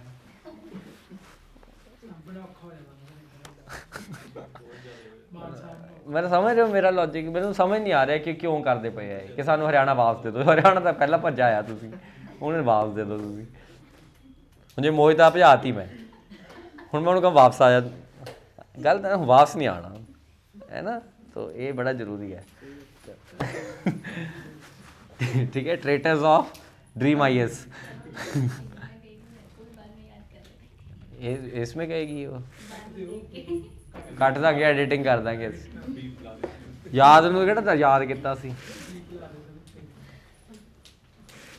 ਆਪਾਂ। ਸਾਰੇ ਵੀਡੀਓ ਬਣਾਵਾਂਗੇ, ਸਾਰੇ ਨਾ ਇੱਕ ਵੀਡੀਓ ਬਣਾਵਾਂਗੇ, ਉਹਦੇ 'ਚ ਕਹਾਂਗੇ Mohita please don't come back. ਇੱਕ ਨਾ ਅਸੀਂ ਪਤਾ ਕੀ ਹੋਇਆ ਸੀਗਾ, ਜਦੋਂ ਅਸੀਂ ਕਾਲਜ 'ਚ ਸੀਗੇ ਨਾ, ਸਾਡਾ ਇੱਕ ਦੋਸਤ ਹੁੰਦਾ ਸੀਗਾ ਗੁਰੂ ਕਰਕੇ ਅੰਮ੍ਰਿਤਸਰ ਦਾ। ਅਤੇ ਅਸੀਂ ਨਾ ਇੱਕ ਬੰਦੇ ਨੇ ਉਹਨੂੰ, ਇੱਕ ਮੁੰਡੇ ਨੇ ਉਹਨੂੰ ਕਹਿ ਤਾ ਕਰਮ ਕਿ ਗੁਰੂ ਤੂੰ ਬਹੁਤ ਹੀ ਜ਼ਿਆਦਾ ਹੈ ਨਾ ਬੇਵਕੂਫ ਹੈ। ਬੇਵਕੂਫ ਵਰਡ ਤਾਂ ਨਹੀਂ ਸੀਗਾ, ਵਰਡ ਕੋਈ ਹੋਰ ਸੀਗਾ, ਤੁਸੀਂ ਬਸ ਸਮਝ ਜਾਓ ਕਿ ਕੀ ਵਰਡ ਸੀਗਾ। ਅਤੇ ਅਸੀਂ ਕਹਿ ਤਾ ਗੁਰੂ ਤੂੰ ਬਹੁਤ ਬੇਵਕੂਫ ਹੈ, ਅੰਮ੍ਰਿਤਸਰ ਦਾ ਸੀਗਾ, ਕਿਸੇ ਨੇ ਕਹਿ ਤਾ। ਉਹ ਚਿੜ ਗਿਆ, ਅਤੇ ਚਿੜਨ ਤੋਂ ਬਾਅਦ ਨਾ ਉਹਨੇ ਕੁੱਟਮਾਰ ਹੋ ਗਈ ਕਿ ਤੂੰ ਮੈਨੂੰ ਆਏਂ ਕਿਵੇਂ ਕਹਿ ਤਾ। ਬੜਾ ਸੈਂਸੀਟਿਵ ਜਿਹਾ ਸੀਗਾ ਉਹ। ਅਤੇ ਫਿਰ ਨਾ ਹੋਸਟਲ ਦੇ ਵਿੱਚ ਅਸੀਂ ਸਾਰਿਆਂ ਨੇ ਕੀ ਕੀਤਾ, ਜਿੰਨੇ ਵੀ ਬੰਦੇ ਸੀ ਨਾ, ਇੱਕੋ ਇੱਕ ਕੈਮਰਾ ਹੁੰਦਾ ਸੀ ਨੋਕੀਆ 6600, ਜਿੰਨੇ ਵੀ ਬੰਦੇ ਸੀ ਨਾ ਸਾਰਿਆਂ ਨੂੰ ਅਸੀਂ ਕਹਿ ਤਾ ਕਿ ਹੁਣ ਤੁਸੀਂ ਇਹੀ ਗੱਲ ਕਹਿਣੀ ਹੈ ਕਿ ਗੁਰੂ ਤੂੰ ਬੜਾ ਬੇਵਕੂਫ ਹੈ, ਗੁਰੂ ਤੂੰ ਬੜਾ ਬੇਵਕੂਫ ਹੈ। ਅਤੇ ਨਾ ਜੇ ਸਾਰੇ ਰੂਮ 'ਚ ਜਾ ਕੇ ਆ ਗੱਲ ਕਹਿ ਦਿਓ, ਸਾਰੇ ਬੰਦੇ ਜਿੰਨੇ ਵੀ ਹੋਸਟਲ 200 ਬੰਦਾ ਸੀਗਾ ਸਾਰਾ, ਗੁਰੂ ਤੂੰ ਬੜਾ ਬੇਵਕੂਫ ਹੈ, ਗੁਰੂ ਤੂੰ ਬੜਾ ਬੇਵਕੂਫ। ਉਹ ਵੀਡੀਓ ਉਹਨੂੰ ਕਹਿ ਗੁਰੂ ਹੁਣ ਤੇਰੇ ਲਈ ਵੀਡੀਓ ਬਣਾਈ ਹੈ ਇੱਕ, ਉਹਨੂੰ ਬਿਠਾਇਆ ਸਪੈਸ਼ਲੀ ਔਨ ਕਿਤੇ ਵੱਡੇ ਸਪੀਕਰਾਂ ਦੇ, ਸਾਰੇ ਆਣ ਗੁਰੂ ਤੂੰ ਬੜਾ ਬੇਵਕੂਫ ਹੈ, ਗੁਰੂ। ਉਹ ਨਾ ਮਹੀਨਾ ਨਾ ਕਾਲਜ ਨਹੀਂ ਆਇਆ, ਉਹ ਮਹੀਨਾ। ਫਿਰ ਉਹਨੂੰ ਰਿਲਾਈਜ਼ ਹੋਇਆ ਕਿ ਹੋਸਟਲ ਲਾਈਫ ਇੱਦਾਂ ਹੀ ਹੁੰਦੀ ਹੈ ਥੋੜ੍ਹੀ ਜਿਹੀ, ਹੈ ਨਾ, ਗੁਰੂ ਤੂੰ ਬੜਾ ਬੇਵਕੂਫ ਹੈ। ਠੀਕ ਹੈ। ਸੋ ਇਹ ਹੋ ਗਿਆ ਜੀ। ਅੱਗੇ ਦੇਖੋ ਕੀ ਹੁੰਦਾ ਹੈ। ਬਾਊਂਡਰੀ ਕਮਿਸ਼ਨ ਆਉਂਦਾ, ਬੜਾ ਜ਼ਰੂਰੀ ਹੈ। ਐਂਡ ਇਹ ਬਾਊਂਡਰੀ ਕਮਿਸ਼ਨ ਦੇ ਉੱਪਰ ਪ੍ਰੈਸ਼ਰ ਪਾਇਆ ਜਾਂਦਾ, ਮਤਲਬ ਇੱਕ ਨਹਿਰੂ ਦੇ ਉੱਪਰ ਪ੍ਰੈਸ਼ਰ ਪਾਇਆ ਜਾਂਦਾ ਹੈ ਕਿ ਨਹਿਰੂ ਜੀ ਪੰਜਾਬ ਨੂੰ ਅਲੱਗ ਕਰ ਦਿਓ, ਸਾਨੂੰ ਆਪਦਾ ਇੱਕ ਇੰਡੀਪੈਂਡੈਂਟ ਸਿੱਖ ਸਟੇਟ ਦੇ ਦਿਓ, ਰਿਲੀਜੀਅਸ ਪੰਜਾਬੀ ਸਪੀਕਿੰਗ ਪਾਪੂਲੇਸ਼ਨ ਦੇ ਦਿਓ। ਤਾਂ ਮਾਸਟਰ ਤਾਰਾ ਸਿੰਘ, ਸੰਤ ਫਤਿਹ ਸਿੰਘ ਇਹ ਰੌਲਾ ਪਾਉਂਦੇ ਹੈ। ਤੋ ਸਭ ਤੋਂ ਪਹਿਲਾ ਕਮਿਸ਼ਨ ਜਿਹੜਾ ਨਹਿਰੂ ਜਿਹੜਾ ਆਰਗੇਨਾਈਜ਼ ਕਰਦਾ ਉਹਦਾ ਨਾਮ ਹੈ ਦਾਸ ਕਮਿਸ਼ਨ। ਇਹ 1961 ਚ ਆਉਂਦਾ। ਦਾਸ ਕਮਿਸ਼ਨ ਦੀਆਂ ਰਿਕਮੈਂਡੇਸ਼ਨਸ ਦੇ ਵਿੱਚ ਕੁਛ ਇੱਦਾਂ ਦੀਆਂ ਗੱਲਾਂ ਹੁੰਦੀਆਂ ਜਿਹੜੀਆਂ ਮਾਸਟਰ ਤਾਰਾ ਸਿੰਘ ਤੇ ਸੰਤ ਫਤਿਹ ਸਿੰਘ ਨੂੰ ਪਸੰਦ ਨਹੀਂ ਆਉਂਦੀਆਂ, ਇਸ ਕਰਕੇ ਦਾਸ ਕਮਿਸ਼ਨ ਦੀ ਰਿਕਮੈਂਡੇਸ਼ਨਸ ਰਿਜੈਕਟ ਕਰ ਦਿੱਤੀ ਜਾਂਦੀ ਹੈ। ਦਾਸ, ਠੀਕ ਹੈ, ਦਾਸ ਕਮਿਸ਼ਨ, ਦਾਸ ਕਮਿਸ਼ਨ। ਰਿਕਮੈਂਡੇਸ਼ਨਸ ਕੀ ਸੀਗੀਆਂ? ਰਿਕਮੈਂਡੇਸ਼ਨਸ ਦੇ ਵਿੱਚ ਬੇਸਿਕਲੀ ਐਸਪੀਰੇਸ਼ਨਸ ਉਹੀ ਹੈ ਜੋ ਅੱਜ ਵੀ ਦਿੱਕਤ ਹੈਗੀ ਹੈ ਨਾ, ਜਿਵੇਂ ਚੰਡੀਗੜ੍ਹ ਦਾ ਇਸ਼ੂ ਹੋ ਗਿਆ ਜਾਂ ਇੱਦਾਂ ਦੀ, ਉਹਨਾਂ ਨੇ ਟੋਟਲੀ ਚੰਡੀਗੜ੍ਹ ਹਰਿਆਣਾ ਨੂੰ ਦਿੱਤਾ ਸੀਗਾ, ਤਾਂ ਇੱਦਾਂ ਦੀ ਕੁਝ ਕੰਡੀਸ਼ਨ ਸੀਗੀਆਂ ਤਾਂ ਇਹਨਾਂ ਨੇ ਰਿਜੈਕਟ ਕਰਤਾ। ਫਿਰ ਉਸ ਤੋਂ ਬਾਅਦ ਆ ਗਈ ਜ਼ਿਆਦਾ ਪੈ ਰਹੀ ਹੈ, ਇਸ ਕਰਕੇ ਐਂ ਕਹਿੰਦੇ ਆ ਕਿ ਜਿਹੜਾ 100 ਰੁਪਏ ਦਾ ਨੋਟ ਹੈ ਨਾ, 500 ਰੁਪਏ ਦਾ ਨੋਟ ਹੈ ਨਾ, ਉਹਦੇ 'ਤੇ ਨਾ ਲਕਸ਼ਮੀ ਮਾਤਾ ਦਾ ਫੋਟੋ ਲਾ ਦਿੱਤਾ ਜਾਵੇ। ਇਹੀ ਕਿਹਾ ਸੀ ਨਾ ਖੁਜਲੀਵਾਲ ਨੇ, ਕਿਹਾ ਨਹੀਂ ਸੀਗਾ ਕਿ ਜਿਹੜਾ 500 ਰੁਪਏ ਦਾ ਨੋਟ ਹੈ ਨਾ ਉਹਦੇ ਲਕਸ਼ਮੀ ਮਾਤਾ ਲਾ ਦਿੱਤੀ ਆ ਦੀਵਾਲੀ ਦੇ ਨੇੜੇ ਤੇੜੇ ਕਿਹਾ ਸੀ। ਕਿਉਂ? ਕਿਉਂਕਿ ਗੁਜਰਾਤ 'ਚ ਇਲੈਕਸ਼ਨ ਸੀ। ਹੁਣ ਕਿਉਂ ਨਹੀਂ ਕਹਿੰਦਾ? ਉਹ ਬਾਣੀ ਆ ਬਹੁਤ ਜ਼ਿਆਦਾ ਸਮਾਰਟ ਆ ਉਹ।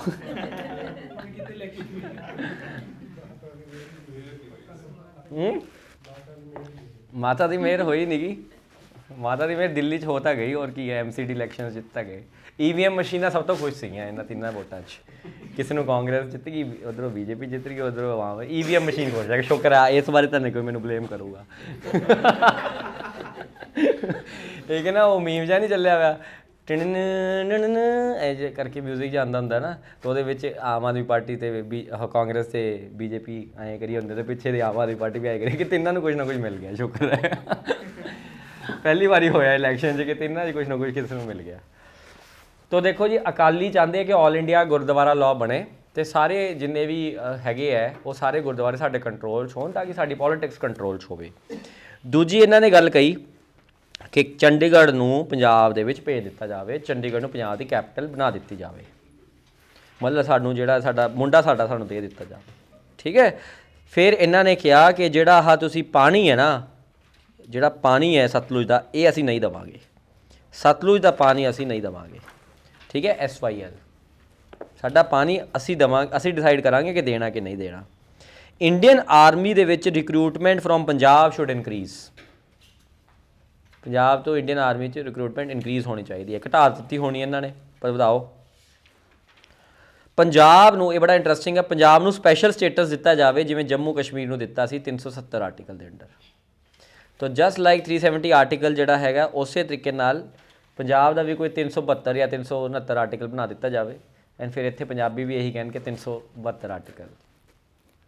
ਇੱਦਾਂ ਦਾ ਕੋਈ ਆਰਟੀਕਲ ਹੁਣ ਤਾਂ ਇਹ ਕਿੱਥੇ ਕਰੂਗਾ ਅਮਿਤ ਸ਼ਾਹ ਤਾਂ ਉਹਨਾਂ ਦੇ 370 ਲਈ ਜਾਂਦਾ ਵਾਪਸ। ਜੰਮੂ ਕਸ਼ਮੀਰ ਦਾ 370 ਲੈ ਗਿਆ ਵਾਪਸ, ਪੰਜਾਬ ਦੇ 359 ਕਿਵੇਂ ਦੇ ਦੂਗਾ, 368 ਕਿਵੇਂ ਦੇ ਦੂਗਾ। ਫਿਰ ਉਸ ਤੋਂ ਬਾਅਦ authority of the centre, centre the authority ਸਿਰਫ defence, foreign affairs, communication, railway ਅਤੇ ਕਰੰਸੀ ਦੇ ਵਿੱਚ ਹੋਣੀ ਚਾਹੀਦੀ ਹੈ। ਕਿ ਕਰੰਸੀ ਸੈਂਟਰ ਗਵਰਨਮੈਂਟ ਦੀ, ਰੇਲਵੇ ਸੈਂਟਰ ਗਵਰਨਮੈਂਟ ਦੀ, ਡਿਫੈਂਸ ਸੈਂਟਰ ਗਵਰਨਮੈਂਟ ਦੀ, ਫੋਰਨ ਅਫੇਅਰਸ ਸੈਂਟਰ ਗਵਰਨਮੈਂਟ ਦੀ। ਇਸ ਤੋਂ ਇਲਾਵਾ ਜਿੰਨੇ ਹੋਰ ਮੁੱਦੇ ਹੈ ਉਹ ਪੰਜਾਬ ਆਪਣੇ ਆਪ ਹੀ ਡੀਲ ਕਰੇ। ਰੈਜ਼ੀਡੂਰੀ ਸਬਜੈਕਟਸ ਵੀ ਪੰਜਾਬ ਕੋਲੇ ਹੋਣੇ ਚਾਹੀਦੇ ਹੈ, ਜਿਹੜੇ ਕਿਸੇ ਵੀ ਸਬਜੈਕਟ 'ਚ ਨਹੀਂ ਆਉਂਦੇ, ਰੈਜ਼ੀਡੂਰੀ ਵੀ ਪੰਜਾਬ ਕੋਲੇ ਹੋਣੇ ਚਾਹੀਦੇ ਹੈ। Defence, foreign relation, communication, railway and currency. ਬਸ ਉਹੀ ਗੱਲਾਂ ਹੈ ਜਿਹੜੀਆਂ ਜਿੰਨਾ ਕਰਦਾ ਸੀਗਾ, ਅੱਡ ਹੋਣ ਵਾਲੀਆਂ ਗੱਲਾਂ। ਬਸ ਥੋੜ੍ਹਾ ਜਿਹਾ ਮਤਲਬ ਅੱਡ ਨਹੀਂ ਹੋਣੀਆਂ, ਜਿਵੇਂ ਮਤਲਬ ਘਰ 'ਚ ਜਿਵੇਂ ਮਤਲਬ ਘਰ 'ਚ ਲੜਾਈ ਜੀ ਹੋ ਗਈ ਹੈ ਅਤੇ ਹੁਣ ਮਾੜੀ ਜੀ ਛੋਟੀ ਜਿਹੀ ਕੰਧ ਖਿੱਚ ਲਈ ਕਿ ਦੇਖ ਤਾਂ ਸਕਦੇ ਇੱਕ ਦੂਜੇ ਨੂੰ, ਪਰ ਕੰਧ ਜ਼ਰੂਰ ਹੋਣੀ ਚਾਹੀਦੀ ਹੈ। ਸਮਝ, ਪੂਰੀ ਕੰਧ ਨਹੀਂ ਕਰਨੀ ਕਿ ਦੇਖੀ ਨਾ, ਅੱਧੀ ਕਰ ਲਓ ਤਾਂ।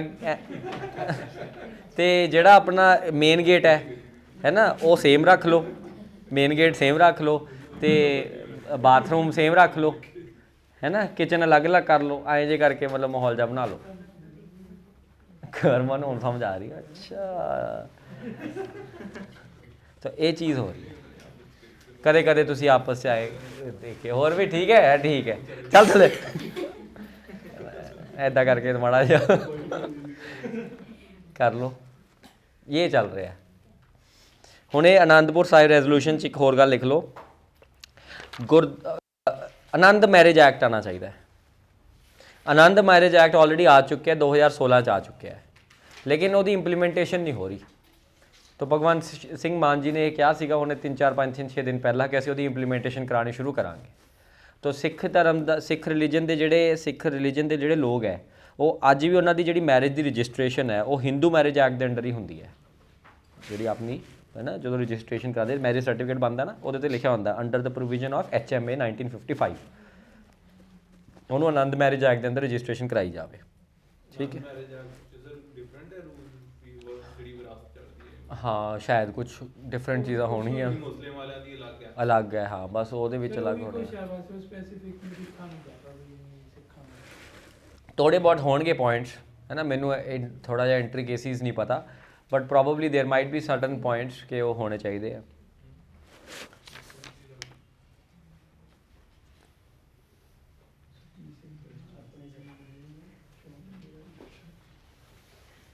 ਠੀਕ ਹੈ ਸਰ ਇਹ ਹੈਗਾ ਅਨੰਦਪੁਰ ਸਾਹਿਬ ਰੈਜ਼ੋਲੂਸ਼ਨ।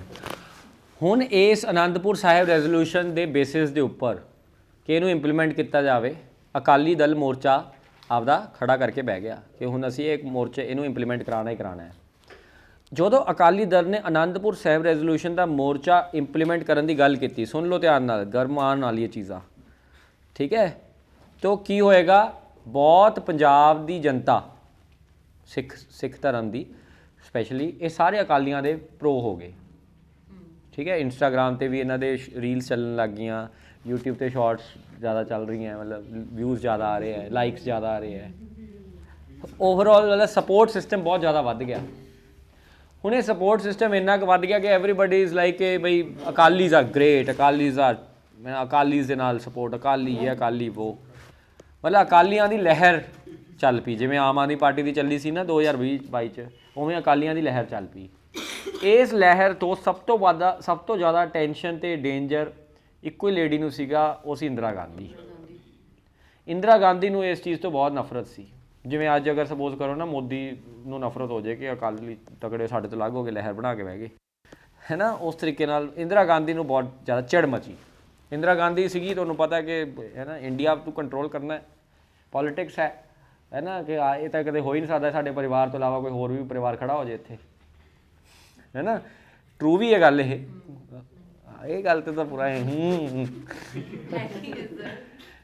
है ना तो ये बड़ा मतलब उन्होंने बड़ा ये चिड़ मची तो इंदिरा गांधी ने की किया देखो एक चीज़ां होंदी जिन्होंने कहते ਸਿੰਬੋਲਿਕ ਰਿਪਰੈਜ਼ੈਂਟੇਸ਼ਨ ਦੇ ਵਿੱਚ ਕੀ ਹੁੰਦਾ ਕਿ ਆਪਦਾ ਹੋਮ ਮਿਨਿਸਟਰ ਸਿੱਖ ਬਣਾ ਦੇਣਾ ਉਹਨੂੰ ਪਾਵਰ ਨਹੀਂ ਦੇਣੀ ਬਸ ਦਿਖਾਣਾ ਕਿ ਸਿੱਖ ਹੈਗਾ ਸਿੱਖਾਂ ਨੂੰ ਅਸੀਂ ਸਪੋਰਟ ਕਰਦੇ ਹਾਂ ਜਿਵੇਂ ਪ੍ਰੈਜ਼ੀਡੈਂਟ ਸਿੱਖ ਬਣਾ ਦੇਣਾ ਹੁਣ ਗਿਆਨੀ ਜੈਲ ਸਿੰਘ ਸਿੱਖ ਬਣਾਤਾ ਮਨਮੋਹਨ ਸਿੰਘ ਨੂੰ ਇਹਨਾਂ ਨੇ ਉਹ ਬਣਾਤਾ ਤਾਂ ਅੰਮ੍ਰਿਤਪਾਲ ਦੀ ਗੱਲ ਮੰਨੋ ਤਾਂ ਅੰਮ੍ਰਿਤਪਾਲ ਤਾਂ ਕਹਿੰਦਾ ਸਿੰਬੋਲਿਕ ਰਿਪਰੈਜ਼ੈਂਟੇਸ਼ਨਸ ਹੈ कि सिख बनाता है सिख को पावर कुछ नहीं उन्हें सिख लिए कुछ करना तो है नहीं लेकिन बस सिख है ना तो ये करके ना उन्हें की किया ਗਿਆਨੀ ਜੈਲ ਸਿੰਘ ਨੂੰ एज अ होम मिनिस्टर रख लिया इंदिरा गांधी ने एंड ਗਿਆਨੀ ਜੈਲ ਸਿੰਘ ਨੂੰ ਕਿਹਾ ਕਿ ਅਕਾਲੀਆਂ ਦੀ ਪਾवर ਨੂੰ ਕਿਵੇਂ ਨਿਊਟਰਲਾਈਜ਼ ਕੀਤਾ ਜਾਵੇ ਕਿ ਇਹ ਬਹੁਤ ਤਗੜੇ ਹੋਏ ਪਏ ਤਾਂ ਗਿਆਨੀ ਜੈਲ ਸਿੰਘ ਨੇ ਕਿਹਾ ਕਿ ਆਪਾਂ ਨੂੰ ਕੋਈ ਇਹੋ ਜਿਹਾ ਬੰਦਾ ਖੜਾ ਕਰਨਾ ਪੈਣਾ ਇਹਨਾਂ ਦੇ ਐਂਟੀ ਜਿਹੜਾ ਸਿੱਖ ਲੋਕਾਂ ਨੂੰ ਆਪਦੇ ਵੱਲ ਕਰ ਲੇ and I know a guy who can do this for us and let us give patronage and वो सारी चीज़ां इनू सपोर्ट किया जाए तो दैन जरनैल सिंह भिंडरांवाला वॉज मतलब उन्होंने लग्या कि Jarnail Singh Bhindranwala can work in their favour but actually it was not true मतलब Bhindranwala was nobody's man समझ रहे हो he was independently leading a movement जिमें हुण अमृतपाल है we don't know what is his background from which agency is come or as the home minister claims it to be we don't know anything about him probably he's an independent thinking man probably he's been trained in certain areas Dubai ਦੇ ਵਿੱਚ ਜਾਂ ਕਿਤੇ ਵੀ we don't know anything about him but ਕੁਝ ਵੀ ਹੋ ਸਕਦਾ ਇਹਦੇ ਵਿੱਚ ਕੋਈ ਵੀ ਗੇਮ ਹੋ ਸਕਦੀ ਹੈ ਭਿੰਡਰਾਂਵਾਲੇ ਦੇ ਉੱਪਰ ਵੀ ਇਹੀ ਸੀਨ ਸੀਗਾ ਕਿ Jarnail Singh Bhindranwala was an independent thinking man and he saw that Anandpur Sahib resolution ਵੀ ਨਹੀਂ ਇੰਪਲੀਮੈਂਟ ਹੋ ਰਿਹਾ ਤੇ ਸਿੱਖਾਂ ਨੂੰ ਰਿਸਪੈਕਟ ਨਹੀਂ ਮਿਲ ਰਹੀ ਇਹ ਉਹ XYZ ਫੈਕਟਰਸ तो ਉਹ ਜਿਹੜਾ ਬੰਦਾ ਸੀ ਉਹ ਆਪਦਾ ਇੰਡੀਪੈਂਡੈਂਟ ਇੱਥੇ ਮੂਵਮੈਂਟ ਚਲਾ ਰਿਹਾ ਸੀਗਾ तो इंदिरा गांधी लग गया कि he can get us votes Indira Gandhi ਨੂੰ ऑब्वियस ਗੱਲ religion always gives politics a chance तो इंदिरा गांधी ने कहा ਇਹਨੂੰ ਨਾ ਰੋਕਣਾ ਨਹੀਂ ਹੈ ਅਦਰਵਾਈਜ਼ ਰੋਕ ਸਕਦਾ ਸੀ ਉਹ ਹੈ ਨਾ the kind of environment he was trying to make ਇਹਨੂੰ ਰੋਕਣਾ ਨਹੀਂ ਹੈ ਸਪੋਰਟ ਕਰੋ ਇਹਨੂੰ ਪੈਸੇ ਦਿਓ ਜੋ ਮਰਜ਼ੀ ਕਰੋ he will get us votes babas always get you votes ਹੈ ਨਾ ਰਿਲੀਜਨ ਦੇ ਵਿੱਚ ਹਮੇਸ਼ਾ ਹੀ ਹੈ ਤੋ ਅਲਟੀਮੇਟਲੀ ਇਹਨੂੰ ਸਪੋਰਟ ਕਰਨਾ ਹੈ। ਲੇਕਿਨ ਉਹਨੂੰ ਜਦੋਂ ਉਹ ਪ੍ਰਮੋਟ ਹੋਣ ਲੱਗ ਗਿਆ ਬਹੁਤ ਜ਼ਿਆਦਾ, ਉਹਨੂੰ ਰੋਕਿਆ ਨਹੀਂਗਾ, the thing started to get out of hand। ਜਦੋਂ ਗੁਰਦੁਆਰਿਆਂ ਦੇ ਉੱਪਰ ਮਿਲਟਰੀ ਇਸਟੈਬਲਿਸ਼ਮੈਂਟਸ ਬਣਾ ਲਈਆਂ, ਅਕਾਲ ਤਖਤ ਨੂੰ ਆਕੂਪਾਈ ਕਰ ਲਿਆ, ਉਦੋਂ ਵੀ ਨਹੀਂ ਰੋਕ ਰਹੇ। ਮਤਲਬ ਕੁਛ ਨਹੀਂ। ਅੱਜ ਆਹ ਤੁਸੀਂ ਦੇਖੋ ਕਿ ਇਹ ਅੱਜ ਉਹ ਬੈਂਚ ਤੋੜੀ ਜਾਂਦੇ ਆ ਗੁਰਦੁਆਰੇ 'ਚ ਜਾ ਕੇ ਨਾ, ਬੈਂਚ ਤੋੜੀ ਜਾਂਦੇ ਆ। ਤੋ ਅੱਜ ਬੈਂਚ ਤੋੜੀ ਜਾਂਦੇ ਆ, ਸਰਕਾਰ ਨੂੰ ਕੁਛ ਨਾ ਕੁਛ ਤਾਂ ਐਕਸ਼ਨ ਕਰਨਾ ਚਾਹੀਦਾ ਕਿ ਬਈ ਤੁਸੀਂ ਕਿਉਂ ਤੋੜਦੇ ਹੋ, ਕਿਸ ਬੇਸਿਸ 'ਤੇ ਤੋੜਦੇ ਹੋ, ਕਿਉਂ ਇੰਨਾ ਲਾਅ ਐਂਡ ਆਰਡਰ ਖਰਾਬ ਕੀਤਾ ਹੈ ਨਾ। ਤੁਸੀਂ ਕਿਹਨੂੰ ਪੁੱਛ ਕੇ ਕਰ ਰਹੇ ਹੋ ਇਹ ਕੰਮ, ਕਿਹੜੀ ਰੈਜ਼ੋਲੂਸ਼ਨ ਹੈ, SGPC ਦੀ ਰੈਜ਼ੋਲੂਸ਼ਨ ਹੈ, ਕਿਹਨੇ ਇਹ ਮਤ ਪਾਸ ਕੀਤੀ ਹੈ, ਦੱਸੋ ਬਈ ਕਿੱਥੋਂ ਆਇਆ ਇਹ ਰੂਲ, ਕਿੱਥੋਂ ਆਇਆ ਇਹ। ਸਿੱਖ ਕਮਿਊਨਿਟੀ ਦੇ ਕੋਲ ਵੌਇਸ ਹੀ ਨਹੀਂ ਹੈਗੀ। ਅੱਜ ਆਪਾਂ ਕੀ ਗੱਲ ਕਰਤੀ, SGPC ਕੀ ਹੈ, ਕੀ ਹੈ SGPC? ਕਮੇਟੀ ਦਾ ਹੈ ਕੀ, ਉਹਦਾ ਫਿਲੋਸਫੀ ਕੀ ਹੈ SGPC ਦੀ? ਨਹੀਂ ਉਹਦੀ ਫਿਲੋਸਫੀ ਕੀ ਹੈ? ਸਿੱਖਾਂ ਦੀ ਆਵਾਜ਼ ਦੀ ਗੱਲ ਕਰਨੀ ਹੈ ਨਾ, ਕਿ ਸਿੱਖ ਚਾਹੁੰਦਾ ਕੀ ਹੈ। ਅੱਜ ਕੀ ਤੁਸੀਂ SGPC ਨੇ ਕੀ ਲੋਕਾਂ ਤੋਂ ਪੁੱਛਿਆ ਕਿ ਗੁਰਦੁਆਰਿਆਂ ਦੇ ਵਿੱਚ ਹੋਣੇ ਚਾਹੀਦੇ ਕਿ ਨਹੀਂ ਹੋਣੇ ਚਾਹੀਦੇ? ਕੋਈ ਇੱਦਾਂ ਦਾ ਰੈਜ਼ੋਲੂਸ਼ਨ ਪਾਸ ਕੀਤਾ ਕਿ ਬਸ ਇੱਕ ਇਲੈਕਸ਼ਨ ਹੋ ਗਈ ਅਤੇ ਜੋ ਮਰਜ਼ੀ ਕਰ ਲਓ? ਅੱਜ ਵੀ ਹੈਵ ਸੋ ਮੈਨੀ ਵੇਜ਼ ਆਫ ਡਾਇਰੈਕਟ ਡੈਮੋਕ੍ਰੇਸੀ। ਇੱਕ ਛੋਟਾ ਜਿਹਾ ਇੱਕ ਲੈ ਲਓ ਸਰਵੇ ਜਾ ਕਿ ਕਰਾਉਣਾ ਚਾਹੁੰਦੇ ਹੋ ਕਿ ਨਹੀਂ ਕਰਾਉਣਾ ਚਾਹੁੰਦੇ। ਕਿੰਨੇ ਕੁ ਲੋਕ ਯੋ ਕਹਿੰਦੇ, ਕਿੰਨੇ ਕੁ ਨੋ ਕਹਿੰਦੇ ਆ। It's a high headed thing ਯਾਰ, ਟੋਟਲੀ ਹਾਈ ਹੈਡਡ ਥਿੰਗ ਹੈ। ਕਿਸੇ ਗੁਰਦੁਆਰੇ 'ਚ ਕਾਸਟ ਸਿਸਟਮ ਪ੍ਰੈਕਟਿਸ ਹੋ ਰਹੀ ਹੈ, ਉਸ ਦੇ ਖਿਲਾਫ ਕਿਉਂ ਨਹੀਂ ਐਕਸ਼ਨ ਲਿੱਤਾ ਜਾ ਰਿਹਾ? ਕਿਤੇ ਕੋਈ ਇੰਨਾ ਪੈਸਾ ਜਾ ਰਿਹਾ, ਉਹ ਪੈਸੇ ਦਾ ਕੀ ਹੋ ਰਿਹਾ ਹੈ, ਉਹਦਾ ਕੀ ਸਿਸਟਮ ਹੈ, ਸੋਸ਼ਲ ਜਿਹਨੂੰ ਕਹਿ ਲਓ ਕਿ ਹੈ ਨਾ, ਵਾਟ ਇਜ਼ ਦੀ ਆਈ। ਤਾਂ ਇਹ ਚੀਜ਼ਾਂ ਕਿੱਥੇ ਹੈ? ਇਹ ਸਾਰੀਆਂ ਲੈਕਿੰਗ ਹੈ ਕਿਤੇ ਨਾ ਕਿਤੇ। ਤੋ at the end of the day ਇਹ ਚੀਜ਼ ਹੀ ਚੱਲ ਰਹੀ ਸੀਗੀ ਐਂਡ ਦੇਰ ਵਾਜ਼ ਨੋ ਸਟੋਪਿੰਗ ਦੈਮ। ਇੱਥੇ ਵੀ ਕੋਈ ਨਹੀਂ ਰੋਕ ਰਿਹਾ। ਡਰਦੇ ਹੈ ਜਾਂ ਪਤਾ ਨਹੀਂ ਸਰਕਾਰਾਂ ਡਰਦੀਆਂ, ਪਤਾ ਨਹੀਂ ਕੀ ਕਹਾਣੀ ਹੈ ਕਿ ਸਪੋਰਟ ਕਰਦੀਆਂ ਹੈ ਨਾ। ਤੋ ਅਲਟੀਮੇਟਲੀ ਉਸ ਟਾਈਮ ਵੀ ਇਹ ਚੱਲ ਰਿਹਾ। Things went out of hand when he started to militarize things। ਇੱਕ ਤਾਂ ਹੁੰਦਾ ਕਿ ਚਲੋ ਆਪਣੇ ਨਾਲ 10-12 ਲੈ ਕੇ ਜਾ ਰਹੇ ਆ ਰਿਵਾਲਵਰ ਗਨਸ ਵਾਲੇ। ਇੱਕ ਹੁੰਦਾ ਕਿ ਮਤਲਬ now every Sikh is becoming like him, ਕਿ ਹੁਣ ਤਾਂ ਮੈਂ ਵੀ ਰਿਵਾਲਵਰ ਗਨਸ ਰੱਖ ਲੈਣਾ ਅਤੇ ਮੈਂ ਵੀ ਹੁਣ ਮਤਲਬ ਚੱਕ ਦਿੰਦਾ ਫੱਟੇ। ਤੋ the thing started to get out of hand when he started to militarise things and the last blown to this entire idea was militarising Golden Temple. तो उन्हें जाके अकाल तख्त के उपर आपदा वो बना लिया, प्रोग्राम बना लिया। एंड उन्हें कहा कि इत्थे तक कोई नहीं आ सकता, एंटर ही नहीं हो सकता इत्थे तक, nobody can enter. So he decided to occupy that place. उस तो बाद की हुंदा है जी, what happens next? Operation Blue Star होया, जो उस तो भी डेंजरस सी। इंदिरा गांधी किहड़ा घट सीगी है ना। इट वॉज अ वॉर सीगी ये, ਇਹਦੇ 'ਚ ਕੋਈ ਸ਼ੱਕ ਵਾਲੀ ਗੱਲ ਨਹੀਂ ਹੈ। ਜੰਗ ਸੀ, ਇਹ ਜੰਗ ਦਾ ਐਲਾਨ ਸੀਗਾ। ਤੋ ਇੰਦਰਾ ਗਾਂਧੀ ਨੇ ਇੱਕ ਇਹੋ ਜਿਹਾ ਡਿਸੀਜਨ ਲਿੱਤਾ ਜੋ ਮੈਨੂੰ ਲੱਗਦਾ ਹੈ ਕਿ ਅਬਦਾਲੀ ਤੋਂ ਬਾਅਦ ਹੈ ਨਾ, ਅਹਿਮਦ ਸ਼ਾਹ ਅਬਦਾਲੀ ਤੋਂ ਬਾਅਦ ਜੇ ਕਿਸੇ ਨੇ ਲਿੱਤਾ ਹੋਵੇ ਡਿਸੀਜਨ ਤਾਂ ਇੰਦਰਾ ਗਾਂਧੀ ਦਾ ਸੀ। ਇੰਦਰਾ ਗਾਂਧੀ ਵਾਜ਼ ਲਾਈਕ ਐਨ ਅਬਦਾਲੀ ਇਨ ਹੈ ਨਾ ਮਾਡਰਨ ਟਾਈਮਸ। ਤਰੀਕੇ ਤਾਂ ਬਹੁਤ ਹੋ ਸਕਦੇ ਸੀ ਯਾਰ। Use of power should be the last resort in democratic states, and especially when it is concerned with the most holiest place on this planet Earth for the Sikh community. Today, can you imagine sending a force in Makkah? Muslims are going to create hell in the world. They are going to do not one, but hundreds and hundreds of 9/11s if you do this thing. है ना? Can you think about sending anything to Ram Mandir, which is becoming right now conceptual stage है, लेकिन in the future अगर कुछ बनता है, can you think something like that? Can you think something like sending something to Vatican City, ਉਹਨਾਂ ਦੇ pop ਦੇ ਉੱਥੇ? बताओ भाई, बताओ जी। सर फंडामेंटलिस्ट हर एक पासे माड़ी है। ਪਾਰਟੀ ਤਾਂ ਹੈ, ਮੇਰੇ ਕੋਈ ਸ਼ੱਕ ਹੀ ਨਹੀਂ ਇਹਦੇ ਵਿੱਚ। ਸਟੇਟ ਦੀ ਫੰਡਾਮੈਂਟਲਿਜ਼ਮ ਹੈ, ਸਟੇਟ ਕਿਹੜਾ ਘੱਟ ਹੈਗੀ ਹੈ। ਸਰ ਗਲਤ ਤਾਂ ਬਟ ਉਹ ਵੀ ਸੀ ਜਿਨ੍ਹਾਂ ਨੇ ਅੰਦਰ ਸਾਰਾ ਵੈਪਨਾਈਜ਼ ਕੀਤਾ ਸੀਗਾ। There must be a process.